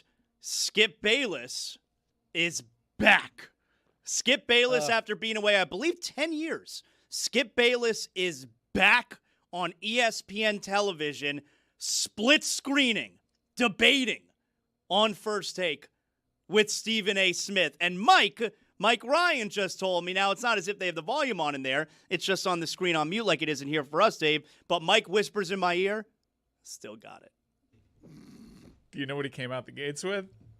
Skip, Lakers are better without Luka. I'm telling you guys, the moment he knew he would be on, he's telling me start scripting top tier S-class type stuff. I can't come with some lukewarm, is Dan Marino the biggest loser of all time? Whatever. Like, no, I got to come with some heat. Take some notes, Dan Marino. That's how you do it. He's called Luka the most inefficient player in the NBA. What data do you have to back that up? That's not right. What does the majority think? Oh, then what? Then I'm going to defend the minority. I'm going to come up with Dave a cockamamie reason to dig in and defend the minority opinion on everything. And as a result, I'll get credit for making you think. Dave hates it. You got to understand what he's doing here. By saying put on a master class. This is incredible because you know already what his angle is. It's like, I'm not going to let LeBron off the hook if he loses this series because they are better without Luka. I am raising the expectations and the bar for the Luka-less LA Lakers. Therefore, I can really give it to Bron. You see how he's doing it? This is the tactic, right? It's like, how do I make it so it's LeBron's fault, right? If we allow that Luka's great and the Lakers are better with Luka, then it's not LeBron's fault if they lose. But if we say that Luka's overrated, inefficient, and they're actually better without him, now when they lose to the Thunder handily, it is LeBron's fault. It's like when he said, Bronny more clutch than his father. All right, he's way wealthier than I am, so I'm not going to argue about his approach versus my approach, but it's cockamamie jive that he's slinging. I mean, LeBron is, to do the cross-sports comp, is John Elway. He is admirable for getting those bum rosters with the Cavs that he was on early in his career to the finals. They had no business playing for titles except that LeBron dragged them there. Same way with John Elway. It's not winning those 2 Lombardis at the tail end of his career owed more to Terrell Davis, obviously, than John Elway's play. It was Elway dragging 3 Broncos teams, and at least the first 2 that you look at in the 80s. Those rosters are garbage, or at best, hot mediocrity. And he took them to Super Bowls in the age of Marino and otherwise. Those are their greatest deeds. It doesn't change the fact, talk about living in the world in which, as it exists versus the one you want.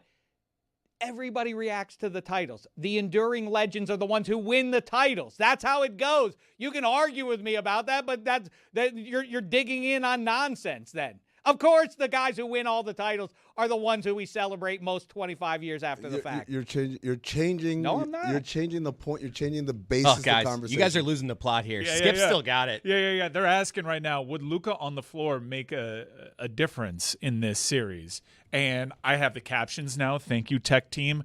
No, because I have just laid out the argument that Luka's the most inefficient player in the NBA and the Lakers are playing much better. I never thought I would do this. But guys, go on. We need to give Skip Bayless a toast. Yeah. Oh, wow. Wow. Presented by Cuervo. I didn't know you still had it, sir. Still got it. It's on me, not on you. Still You're got fantastic. it. Worth a toast. Keep it Cuervo. Thank you, Skip Bayless. I mean, just. Yeah. He's still doing the thing where he points. He's poking the desk. Oh yeah. And moving forward. Never lost a debate. Oh. Never lost a debate. I didn't think I missed him, but I miss him. Here's to you. I'll tell you. I would imagine that this show, First Take today, will do a pretty big number compared to what they've been getting. I mean, how do you not then have a conversation about bringing Skip Bayless back, regularly, right? Amen. Yes. Right? You're 100%. You calling this a tryout today, essentially? He knows what's on the line. I think Skip Bayless probably views it as a tryout. Yeah, and he's got his good stuff. They showed him walking in and preparing. He knows what's on the line. He's playing the hits. Does he get the football or? You know, it's go time when Stephen A. does his shoulder shrug to move his shirt, his suit jacket. Show me. He does this a lot. The question He does a lot of this thing. I don't know what the move is exactly. I like the eye roll. I'm saying the little jolt forward. I like the eye roll. I am. Let me tell you something. I'm curious how Stephen A. will play this, though, as we can't really hear what he's saying. Do you think he'll throw at him at any point? Okay, we get it. You're trying to make a splash. Or will he just stick to the topic? Stephen A., you want to will he call him out for being like, I get what you get one day here. You're trying to do a thing. Because that's what I would call his ass out. This was very much his idea. Skip Bayless does not get on hair without Stephen A. wanting him to have this opportunity to show the execs that he's still got it. I like it. I don't know if you read the trades, but there's a little management shakeup happening over at ESPN. So let me show you what this man is capable of. I like it. How jealous do you think Mad Dog is right now watching this? Oh, he's got Wednesdays. Yeah, but he sees what could happen from this. Mike, I'd like to see you. I could see you elevating to a role like this. You've got that kind of gravitas. The only concern I have is, can you make the serious sports gravitas face that's required? Because you see when they're in their listening phase, it's very serious business. Let's see if you can affect that phase. Here's the hack to it. Let me be very, very clear. Yeah. Very, very clear. Oh, goosebumps. Very, very clear. Let me be very, very clear. Listening faces like this, I think, it's the most important thing in the world. Got to have a little nod to it too, like a little bit of, because you're still kind of acknowledging. Yeah. Not that face. Unless Check, you got to work on I yours. can't do it. No, And- I ain't got it. That's and it. occasionally, and this is from mainly watching Shannon Sharp, is you have to go, Couple when noises. someone else makes a point. Does it more on Club Shay Shay than he did on Undisputed. I think Zaslow's backwards hat would bring an element of excitement. Yeah. To Can the you imagine proceedings. that? Look, I work at ESPN. Can you if maybe they call me in one day over the summer and do first take. I'd wear the hat and everything. Would you wear the hat? I'd try. Would you wear a suit? I don't know. They don't fit. We can establish this. Yeah, I mean, I saw the kid Miro on yesterday or today. He's not wearing a suit. He's in there with a hat and everything. Why can't I? This is brand. my look. That's his brand. This is my brand. I'm telling you, Mad Dog is rooting for today to go poorly. Mad Dog. You don't want it and to go well Skip today if you're Bayless Mad Dog. would be amazing. I'm just saying, though, he wants to be the old guy on that show. Guys, let me take you inside the mind of Stephen A. Smith. The whole idea is to populate different days of the week with his rogue gallery of rogues, right? It's like Wednesdays are Mad Dog. His rogue whites. Fridays What's are Skip Bayless, right? He'll get some other people throughout the week, and now he's the one calling the shots because ultimately, First Take is about Stephen A. It's Well, he's not the about any executive of these producer people. of the show. Yeah. I mean, that Mad Dog is on because of Stephen A. Yeah. Zaz, here's another important element if you're Skip or most of these guys. Ask me A or B. A. No, Ask me him. A or B. You want me to ask? He's trying to help. Do you? What are Dave, you asking me? A or B? Oh. You need to proceed it with that. Yeah. I'm real. You just I hit see. me. You just hit me with something I've never thought about before, and that's heavy, bro. What other rogue whites could he fill in the rest of the week with? If he has Wednesdays with Mad Dog. Whites? Rogue whites. Will Kane? Ooh, that's a good one, Will Kane. Ooh, Will Kane. Who else? We need someone who's like a real. Dan would be terrible. No, yeah, you can't have anyone. I got one that I'm surprised hasn't happened yet. Who's that? Roy, you're getting warm. I got one. Yeah, Hannity, Tucker Carlson. Tucker Carlson. I think for Tucker sure. should make his way there. What about Daddy Trump? What's going on? But Piers they would Morgan. talk about sports. What are we doing? What are we doing? Huh? The great move that he uses, that Pete Hegseth uses, is to start to laugh. And there's something intimidating about people laughing while you're attempting a serious point. Bullies understand that. What? You think that? That's what you think? God, I think I do that. I don't know. The Lakers are better without Luka, and that should scare you. Am I saying that Luka isn't a great player? Of course not. A lot of self-interviewing happens. Why too. would I? That would be wrong. Dave Portnoy.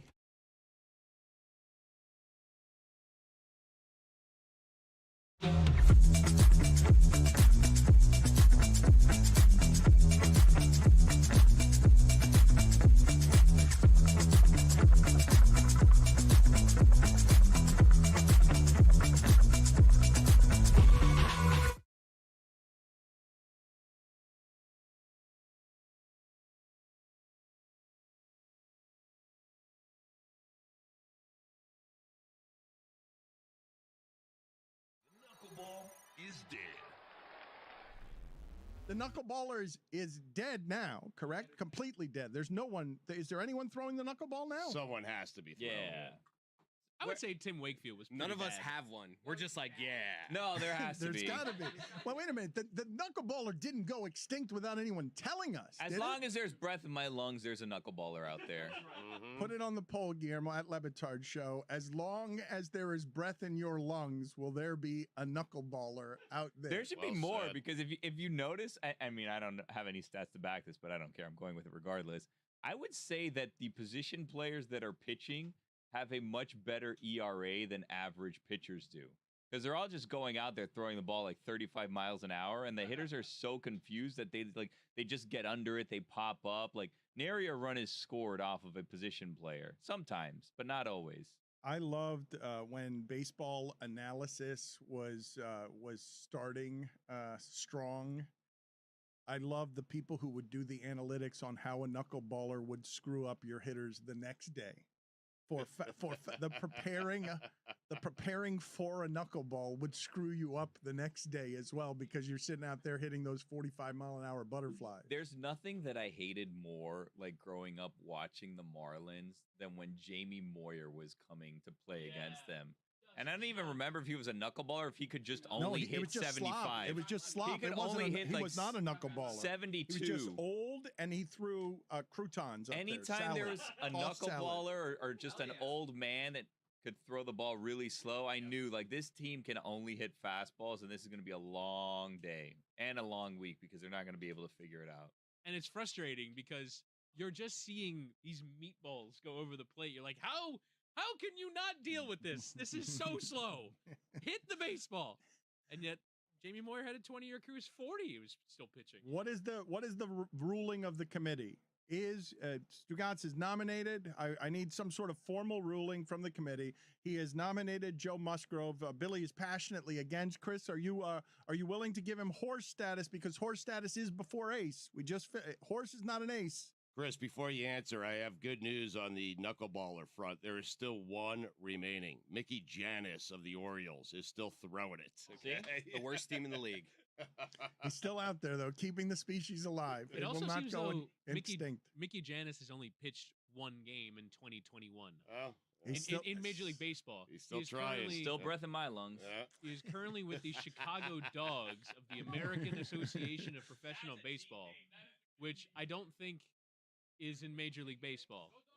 So it is extinct. So it is extinct for now, yeah. But extinct in the majors doesn't make it extinct as a species. Yeah, exactly. This may surprise you, Dan, but there are only 33 pitchers who have ever thrown a knuckleball in a Major League game, according to wrong. Wikipedia. That's which I was surprised how small that number was. I don't think that's wrong, Billy. Why would you think that's wrong? That's wrong. Let's all name knuckleballers we can think of and see. Well, no, we'd never come up with 33 of them. 33 sounds about right to me. It's a terrifying way to make a living. Imagine all these guys. They're just failed pitchers who developed some other.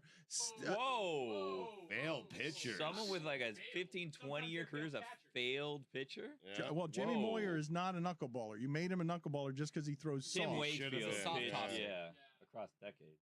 There are a couple of guys who are exceptions, but largely the knuckleballer is a novelty freak who comes out, and it is hard to make a living that way.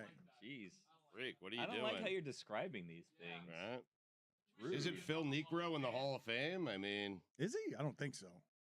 You don't think so? He is in the Hall of Fame. 319 wins. There are 4 knuckleballers. What was his career? What's your standard for the Hall of Fame? No, that's my bad. 274 losses. No, that's my bad. He just pitched forever, and I should know that. Nickname Nuxie. Compiler. That is a classic compiler right there. Phil Dangerous Niekro in the nickname. Hall of Fame with 300 wins and 280 losses. Jesus, he pitched for 24 years. He He had a- started 716 games. He had a 3.35 ERA. I mean, that's legit good. He pitched in Major League Baseball until he was It's not? 48. You're right, Stugotz. I stand corrected. It is my bad. I should have known. I think of Phil and Joe Niekro as the same kind of pitchers, and they are not. Joe Niekro was not a Hall of Famer, and Phil Niekro was. But go ahead and Google image search Phil Niekro so you could see Please enjoy. I want you visually to enjoy what he looked like in a Braves uniform, and you tell me if that is a baseball Hall of Famer. The way that you look at bodies today, it's like Christopher Lloyd. You need. He does. He looks like Gary Busey in that movie with Henry Rowan Gardner. What is it? Rookie of the Year. He looks like.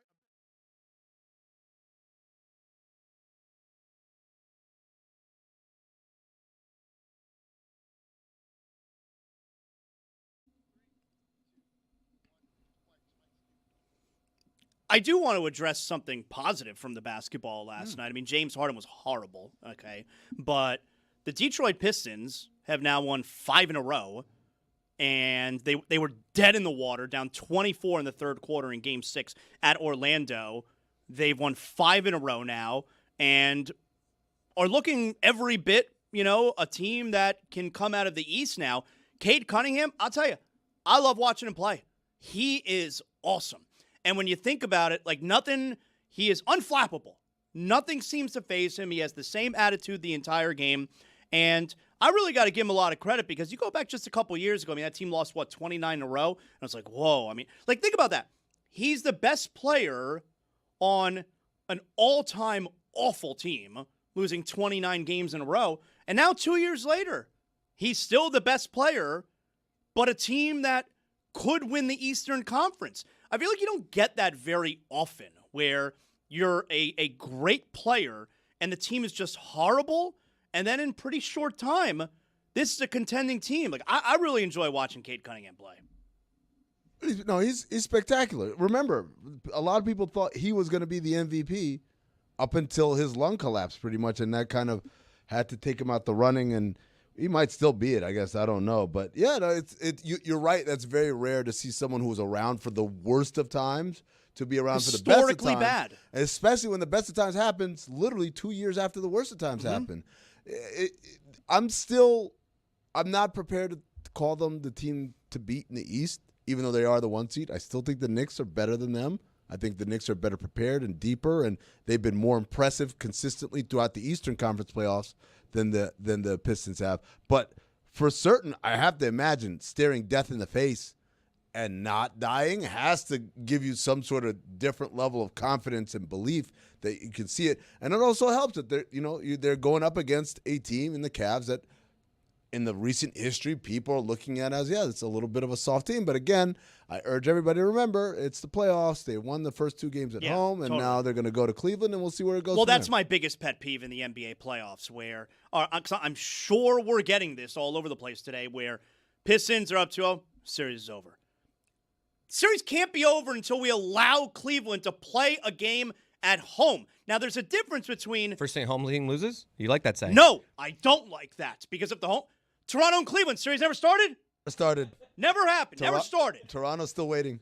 There's a difference between the series being over because Detroit's up 2-0, and I think Detroit's going to win the series. But those are two completely different things. We always try to apply, this is true in that sport, so therefore it must be true in all sports. I think that home court in the NBA playoffs is the most important of the 4 major sports as we sit here in 2026. Taking weather and football out of the equation? I think it's been the severe weather and both teams playing in it. Even that, I think that the numbers indicate that it's kind of getting pretty close to a wash. Obviously, if you're favored by 9.5 points because you have home field advantage, it shouldn't be a stunner that team actually wins. But yeah, I think the numbers kind of bear out that home field advantage in pro football at this point is negligible.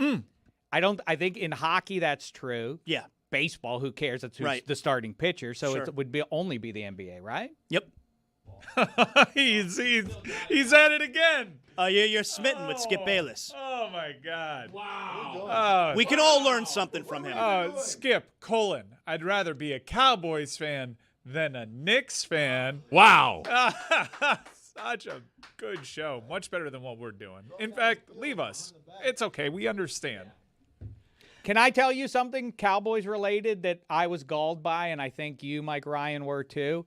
Zaslow, we Football America is coming at you in a matter of moments. As soon as this show ends, look on YouTube and or wherever you find your podcasts, and there you will find the new episode of Football America. We did a deep dive. It was a special occasion because I was here in Miami, and as it happens, I still am. And so we did a special drip drill with Mike Ryan, my partner. We changed it up, started talking uniforms. That's right. And we brought fellow fashionista Amin El Hassan in, Pulitzer Prize winner, and we talked about uniforms, the whole thing. We ranked the best uniform. Do you know what Buddy Badowski, producer supreme, said his favorite uniform is? The Dallas Cowboys. Why?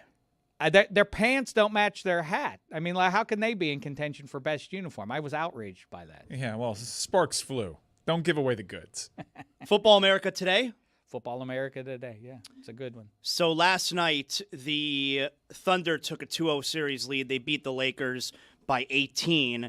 And the main story coming out of this one is the same story that it's really been for the playoffs so far, which is the Oklahoma City Thunder get away with everything. A ton of complaining about the officiating. We do this every single year in the playoffs, whatever team it's going to be. We do this every single year. It's Oklahoma City this year. And there was a really weird scene last night. So after the game ended, Austin Reeves is on the court confronting referee, who was probably the crew chief, John Goble. Never seen this. Well, yeah, if you're watching on video, here's Austin Reeves confronting John Goble. This looks like it's actually in the middle of the game because you can see the clock up there. It says 5:53. So that's actually in the middle of the game at a timeout. And he says something to him along the lines, if you're reading his lips, you can't talk to me like that. That's bullshit. Oof. And then as he walks away, he calls him the word that rhymes with stussy. So, I mean, it's that's not the one I would have gone with. All right. Well, anyway. So you got that video right there where he's complaining. He was right there. Where he's complaining about the officiating. And then after the game, even more bizarre, the game is over at this point, and Austin Reeves, surrounded by what looks like the entire Laker team, has confronted John Goble, and he's just laying into him. Why is John Goble even standing there, and taking it? Insane visual. The whole team gathered around the officials. And I would also say this is something that's happened in the NBA over, last however many, 10, 15, 20 years. Guys like Austin Reeves, a good player, all right?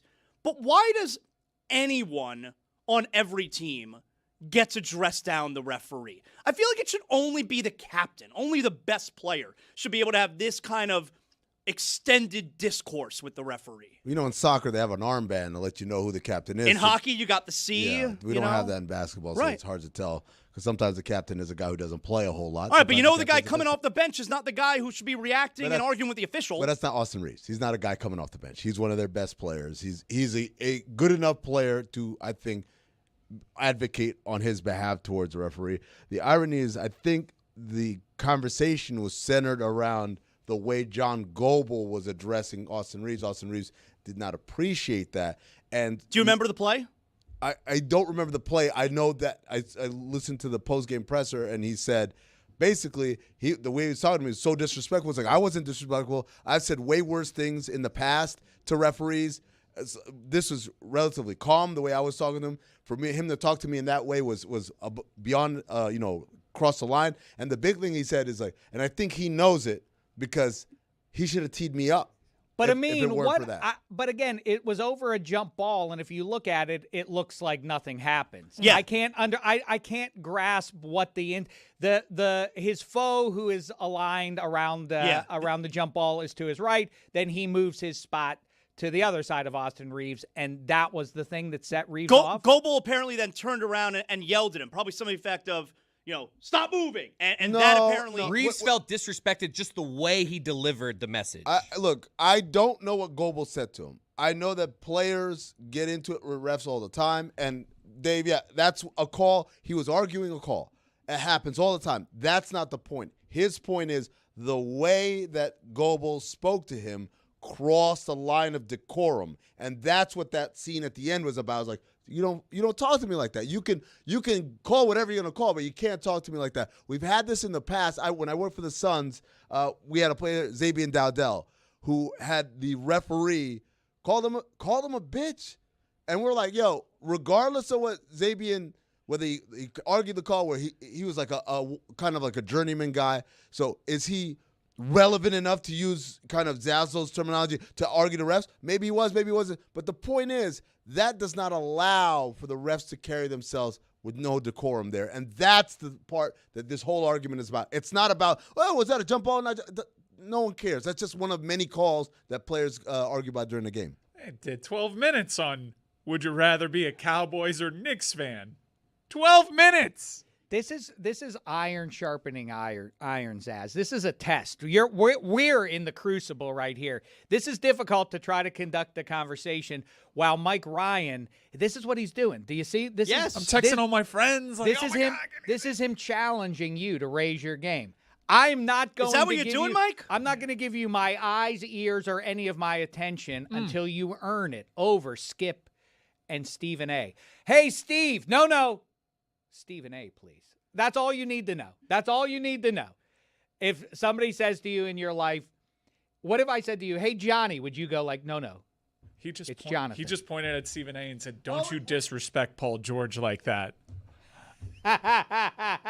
Chris, can you give me Austin Reeves, not Austin Rivers. He's in a beef with Draymond right now. Can you give me Austin Reeves after the game? I felt like I was respectful to all of them all night. I mean, there's a million times in the past I've said way worse stuff. And when we were doing the whole tip ball, when they were switching spots, I wanted to get on the other side because they had a guy on the other side who was just trying to keep an advantage. And he turned around and just yelled at my face. I just thought it was disrespectful. The whole time that was going on over there, I don't think he said much to them. I think he stepped in and said something. But at the end of the day, we're grown men, and I just didn't feel like he needed to yell in my face like that.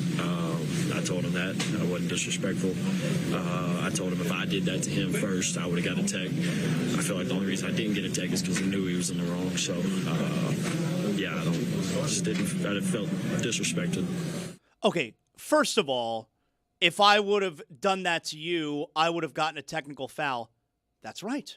He's the referee. Right. He's above. You're not equals. Oh. He's above you. So, yes, if you would talk to him like that, you would get a technical foul. That's correct. That's his point. Is that if it's not like, oh, it's not fair. Why if I did it to you? He's not saying that. He's saying if I had done that, I would have got a technical foul.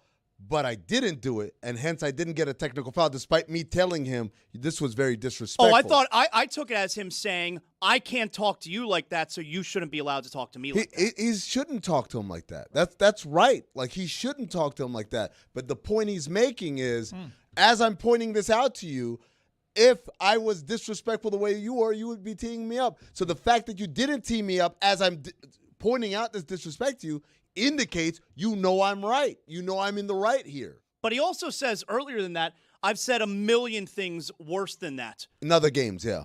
I'll bet he didn't get a million technical fouls. Well, also, I don't know if Austin knows this. This might be helpful for him going forward. This isn't just a random game. This is round 2, game 2 of the playoffs. What are you doing, Austin Reeves? It's like talking about the ballroom where there's a war overseas somewhere. What are you focusing on, man?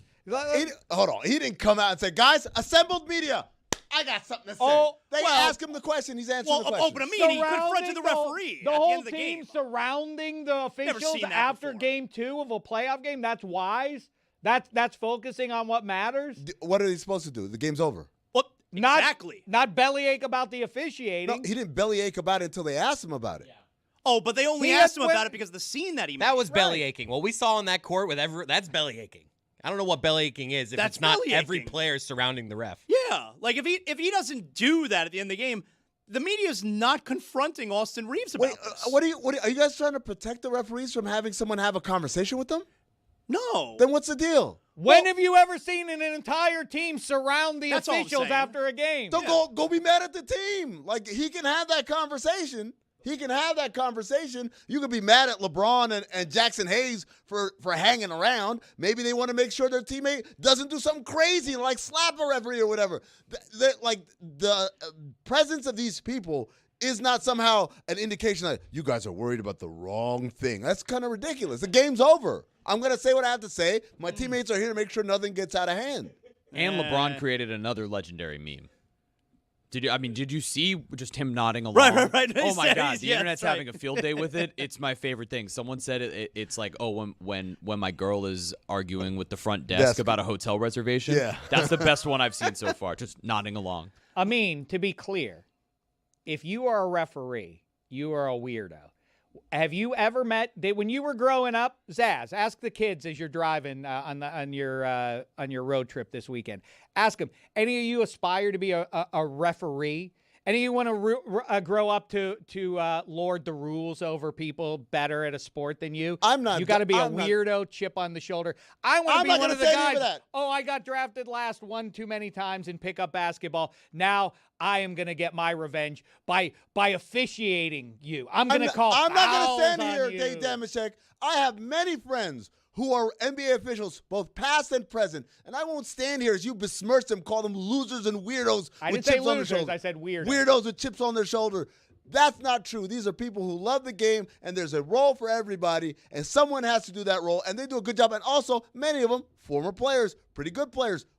Leon Wood was in the NBA. Haywood Workman was an NBA player. So don't do this. Don't take your anti-referee thing that you got from the NFL because your guys are lawyers and plumbers and shit on the weekdays, and then come, wait, I got a game today. I got to fly in and do my game. Now I'm going to go back to my job lifting weights. I'm Ed Hockley, and then also litigating. That's your NFL biases. Don't bring them over here into my NBA sandbox, Damashek. Pulitzer Prize winner out. Enjoy them while they're there because they ain't going to be around in about a decade or so. I mean, that the writing is in the wall and on the wall. And I think, wall? Well, either way, I think that we are going to look back on the era in which we sit and say, what the hell? That must have been bizarre to be watching baseball games with the K zone and you pitch after pitch. Football, you're absolutely right.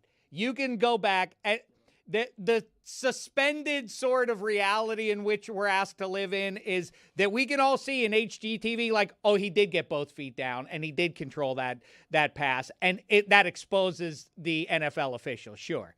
But every pitch in a baseball game, you can see if they got it right or wrong. And yet we have to defer, even though we all see the same thing. That was in the rectangle or it was outside the rectangle. Well, we don't want to hurt these old guys' feelings, though. Let them call ball or strike. Let them say ball or strike. You can challenge it. What the hell are we doing? We are going to look back in 10 years and say, what the hell kind of behavior was that? We were deferring what, to the feelings? Because they have these umpires' egos are going to be hurt. Guess what? Get ready to stand behind there to call the occasional play at the plate. That's about the only value they'll have. So, Dave, I just want to be clear here. Because, I don't know if you've seen this. They've got a Colin Cowherd app that AI is Colin Cowherd sports arguments for you. So when our jobs are replaced by automation, are you going to be having the same sort of vigor and energy and happiness about the elimination of our jobs? Those people have mortgages. They have children that are going to college. They're just trying to make a buck, an honest buck in this country where people are losing their jobs every day. And here comes big elite Dave Damashek and his friends Elon Musk and Sam Altman, and they want to make sure we're all out of a job. That's right. And that's why Spirit Airlines, and I just spit everywhere, Spirit Airlines is out of the running because people like Dave Damashek want big business to take over. Automation? Let's hear him out. A human sport. To answer your question, no, I will not be as excited when Jeremy, I bet you like the Sun Pass, all right? I bet at one point you missed the little toll workers. I bet you're okay with Sun Pass now. First of all, there are still people who get to work at the Sun Pass tolls because not everybody has a Sun Pass. Do you miss throwing the coins, the quarters into the bucket? It was fun to like shoot it like a I did bucket. like that. And you go Hold the bam. follow through. I mean, but why is this taking 20 minutes? Just drive on by. I That's prefer right. that. But Dave is so right, though. 15 years from now, No. we're going to be like, wait, so there was 1 year in between You'll where miss it. We You'll had miss it. No, we you don't had get the to have strike it zone, both but ways. They It's touched- going what they do, great. they touched their head. You're ridiculous. Zaslow just said, no, he's not your equal. He is your superior. Yeah. The player is it answers to the official. The official was in charge of the game. Yeah. There's Then still they a have level. to- There's then still they- respect. Then they need to be right. The standard that, well, human error is part of things. not with officiating. We are challenging ourselves, or the professional athletes out there doing it are challenging what they are capable of.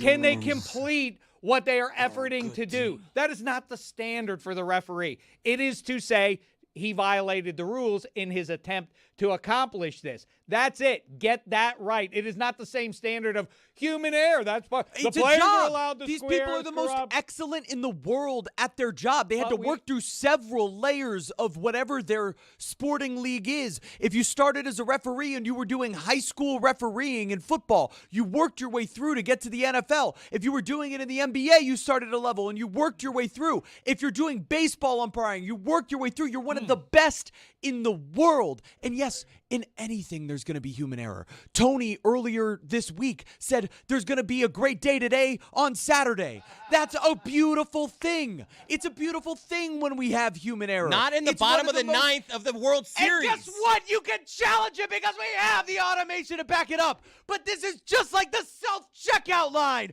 You know what I do? I steal from the self-checkout line because we cannot accept this automation in our lives. Hold on a second. It's taking over. Incriminating. Hold on a second. You go to Publix and you're stealing? That's absolutely right. Teach me. How do you do it? You weigh you get 5 tomatoes, you weigh 4 of them. You get a little soda, you put it on the bottom of the cart. This lousy son of a bitch. And you walk out. You know why? It's my automation tax. You're going to take away jobs from working class people who are just checking out. You're stealing from our failing farmers. Stealing from who? You're also a coward. Stealing from who? Like, do half that you pay for 4 of them. Right. And you get 1 for free. I might steal an avocado on occasion. Free. Come on. No, what it really ends up being a lot of times, You're not if I'm being very that seriously, boss. Okay. First of all, you're not gonna take away more jobs. Get 10 and pay for 1. Okay. Now you're I've done sticking it to them. Robin Hood. Hey, I don't see you doing it. I don't see you doing anything about You're right, I'm a automation. grown-up. All of you are just advocating for more of it. Like, oh, throw this AI slap here. Oh, get rid of the umpires. What are you doing? You're like a human self-checkout. being. But it's okay because the kids, they'll deal with that later. It's ridiculous. You've gotten to live your dreams, and you're just happy to get rid of it. Can I make an admission? I want to reveal something. It's big day for reveals. Are we doing reveals? Big week for reveals. Chris revealed whatever he revealed. Jeremy just revealed something right there. I got to reveal too. Pull back the curtain. We have a whiteboard, has all the topics, right? The topics that we're going to talk about, right? One of them says K-Zone/ABS. And I thought it was like a K-pop group and someone had great abs and we were going to talk about it. I'm like, what? Who put on this K-pop thing? It's the K-Zone. I mean, it probably would have been me. Doesn't K-Zone sound like a K-pop group? I have a shirt. Boog Shambi Project Main Street is raising money for Lou Gehrig's Day, ALS, which is coming up June 2nd. And we all have these shirts. And I had it laying around my house a couple of days ago. And it says in big, bold letters, End ALS. All right, I think Roy wore it here a couple of days ago. Yeah. And very big letters, End, and underneath it, ALS. My wife got home. She goes, why are we ending owls? Oh. We are making fewer of them. You think we're just killing owls? We're getting rid of owls? That's what you think that shirt is? That's what you're going to want next. End Once you kill all the jobs, you'll start killing the owls, and you'll go alphabetically. I pictured Jeremy walking out of the grocery store like he did after that interview he did, where it's just like a nice fist bump, like, yeah, I saved. I don't even know what you're saving, but you're trying to save humanity. Bundy, Jefferson, right? Harrington. But you want to end these guys? All these guys, get them up out of here. Wow. Yeah. All right. Michaels. Chris has a very, very fun new game that we are going to debut now, everyone. Chris, you want to let everybody know what it is? Yep, it's called Fun or Terrifying. I'm going to play a video here for you guys, and we can just kind of watch it and react together. This is a hot air balloon going over the Serengeti. It's super low, and it looks terrifying to me. This is not fun. This is my nightmare. You want to talk about the Serengeti? It's like in Africa, right? It's like just like the Grassland. lions. Don't shame me. Who cares? Why do I have to know the Serengeti? You don't have to, but I'm explaining it to you. It's just it's wildlife. There's hippos that could kill you. There's lions that could kill you. Everything. And this, like, people are look like 100 feet over? Maybe it's the depth. It's hard to tell. But it's like, I'm asking you guys, because this is probably very expensive, very cool thing to do to some people. Not for me. This is terrifying. Chris, there's another name for this game. Not fun or terrifying. It's white guy. Yeah, but I'm white. Whoa. I would say I'm pushing back off that, though, because I'm white, and I think this is terrifying. Yeah, you know what? I'm going to go fun. I think I would do that because you're not very high. I don't want to go very high, but I think I'm going to go fun there. For me, the higher the better here.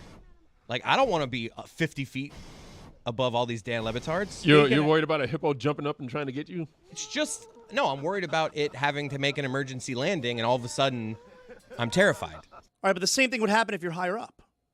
But then I could at least have a longer fall. We could get away from the hippos as we fall. Don't ask him follow-ups. You know that's unfair. All right, I'm going Mike, fun. Mike and Amin, speaking of all this talk about being high, there is a gigantic joint standing right behind you guys. The cyclone.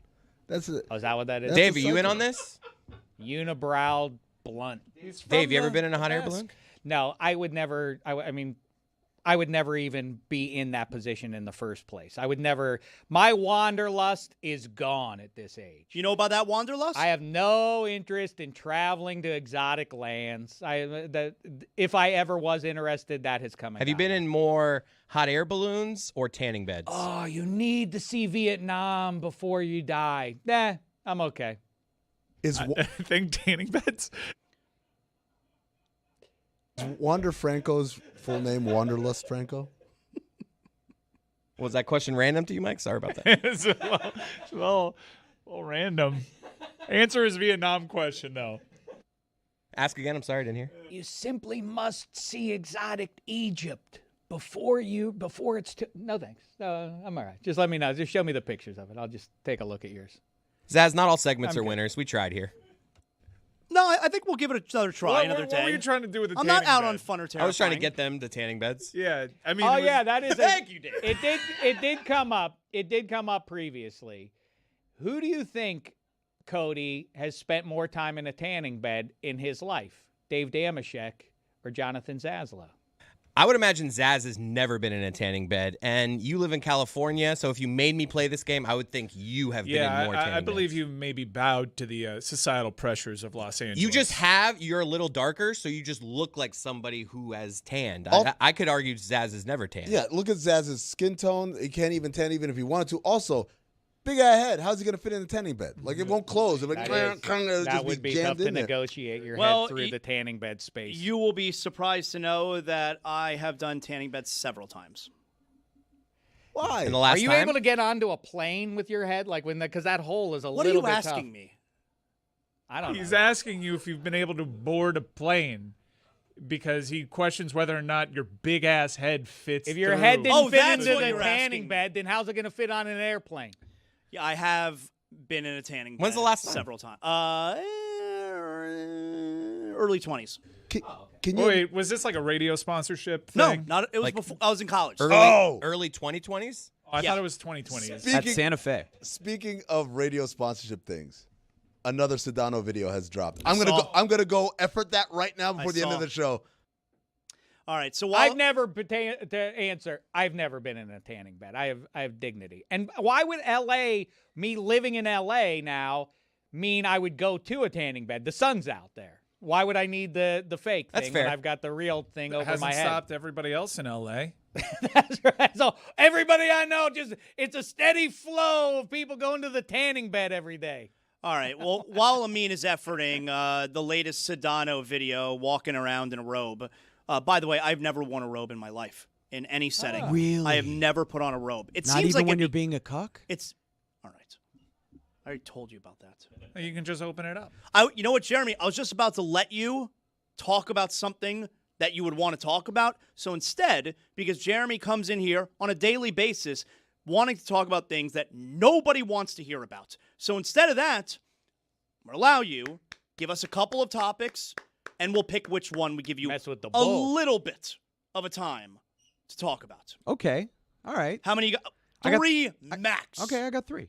I can give you 3. All right, so let's start here. Ashley Padilla.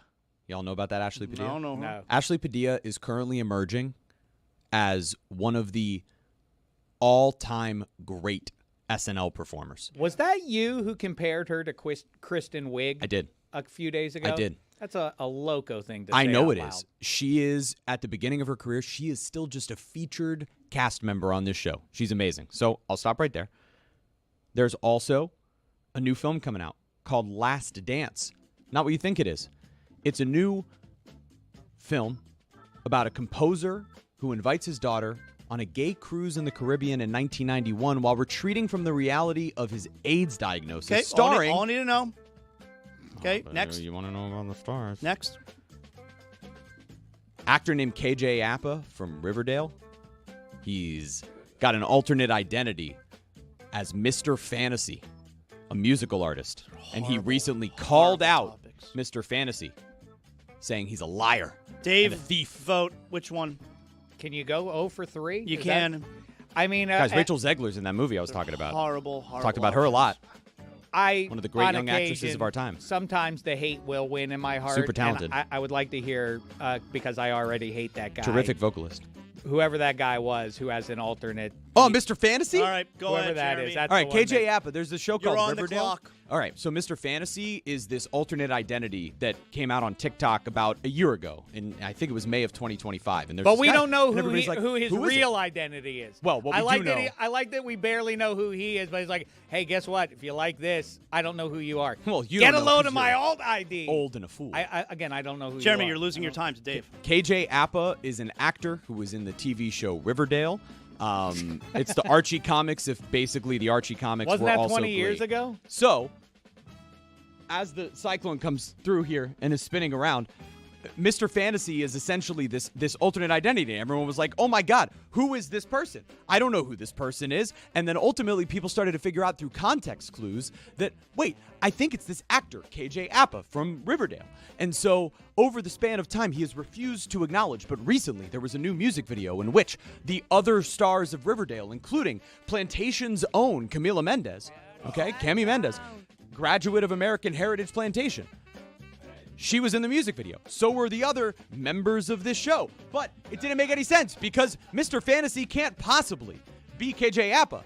And so KJ Apa says, you know what? I'm going to call you a thief and a liar. Well, we all know that KJ Apa is actually Mr. Fantasy. It's a really cool thing that's happening in pop culture. Amin's taken 4 naps in the last couple of minutes. Mr. Fantasy's super cool.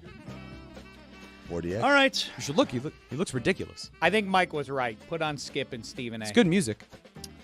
Dave? You really don't want to know about Rachel Zegler No, starring we're in this good. movie with Thank Ben you. Platt? Thank you. Your time is up. Adrian Brody? Your time is up. Dave, today is your last day with us. You've done that. Let's give it up to Dave real quick for spending the week. A toast with to us. Dave. Coming in. Oh, A toast to Dave. Okay. Wow. Brought to you by Cuervo. Yeah. All right. Toast to Dave. How about that? Dave, you've done a wonderful job. We've enjoyed having you in. But last night. I was just about to say, speaking of toasts. You got lit up last night, huh? Well, it wasn't my fault.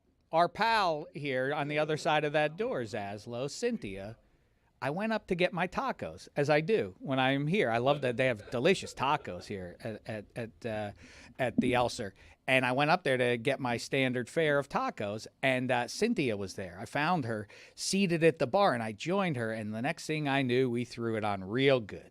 And we went name by name through the company. And she told me the truth. Wow. About everybody. And then, as if I needed to punctuate it, I went down because they were like, oh, kitchen closed. I'm like, kitchen closed. We've been boozing so long, I forgot to order my tacos. So I needed to get food. So I went down to Vice Versa. And hear me now, believe me later. The best pizza I've had in the last 2 years. Consistently coming out of Vice Versa on the first floor in the lobby of the Elser. I have been eating the spicy pepperoni.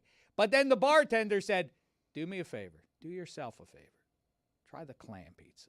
And I said, clam pizza? What does that mean, clam pizza? Clams. I think there's clams on it. That's what I would go with. Right. What are you laughing at me for? Because I think they figured out what it meant, what clam pizza meant. Clams! It was pizza that had clams on it. You know? Oh, yes, I know now. Right. And then the next thing I knew after that, I was seated atop Cloud 9 eating my clam pizza. And I barely was able to return to planet Earth in time for the show. Clam pizza, spicy pepperoni pizza, a toast to you, Vice Versa. Yeah. Nay, to Cynthia. A delightful companion to bend the elbow with over and over. Keep it over Cuervo. again. Do you feel like you learned a bit about everybody on the show that you needed to know about? I did. You got the gossip on everyone? Mm-hmm. I'm going to side eye a lot of you now. You just talked about the firefighter for the whole time. That's what I'm imagining. That's right. So, what is Chris Cody's? But seriously though, what's his deal? Really though, why? Chris Cody? Why? I have no idea, dude. Guys, as promised. Wait. Oh, I thought you wanted to talk about how Skip has LeBron as his 9th best player ever. Behind Bird, behind Kobe. Guys, as promised, the second Sedano video has hit the internet. Oh, here we go. Now he's selling flowers. Check it. And if you have a busy lifestyle like me, just give me 1 second. If you have a busy lifestyle like me, right, where I'm traveling all the time, where, you know, when I come to the office, you got to talk to different people, just I'll be right with you. All you got to do is do what I do. Good for him. I just love him shilling for all of these things. He's like it's for Mother's Day. Like that Car Shield commercial with Stephen A in it. Like I see Sedano there. The only thing that's missing is the bathrobe. I wish he had worn the bathrobe. Who's his agent? Oh man, Stephen A is selling like Shawn Michaels in a WrestleMania right now. These facials. Look how serious they are. That's the key. You know that this is an important conversation just based on their facial expressions. This is Dolph Ziggler type selling. He's doing the rest his chin on his hand, just kind of nodding along. Eyebrows raised. He's looking away, by the way. You see how, here we go, the wide shot. He's not even looking at he it. cleaning his glasses? No. I think he's checking his nails. Checking his nails. Oh, this is great. We are so bad. What performers. That's Flair Steamboat. How are we supposed to compete with that? We punt. Chris, show me your belly button. Sedano, did you notice the beige linen suit? That's Damashek's future. I'm following his lead. That's where I'm headed. Yeah. Maybe as early as next week, there will be a whole new Dave for the world to see. Dave, the one who wears T-shirts and ratty old flannel button-downs and everything else, that's a Dave of the past. It's the dawn of a new Dave. Fancy Dave. Old Dave. Elegant Dave. Classy Dave. Keep going. You got more adjectives. I mean, I don't have to claim every adjective. Affluent Dave. If that's the indication, you got like 30 more seconds. If that's what you take from it, I think that you'd be Dave. picking up what I'm. Yeah, maybe, maybe. As long as you don't say ass, Dave. Dave the ass. I don't want to be Dave the ass. I would much rather be given a choice. I'd much rather be known as Dave the asshole. That means I have gravitas. That maybe I could one day sit and say ridiculous things with a serious face to Skip and Stephen A. Steve? No, Stephen A.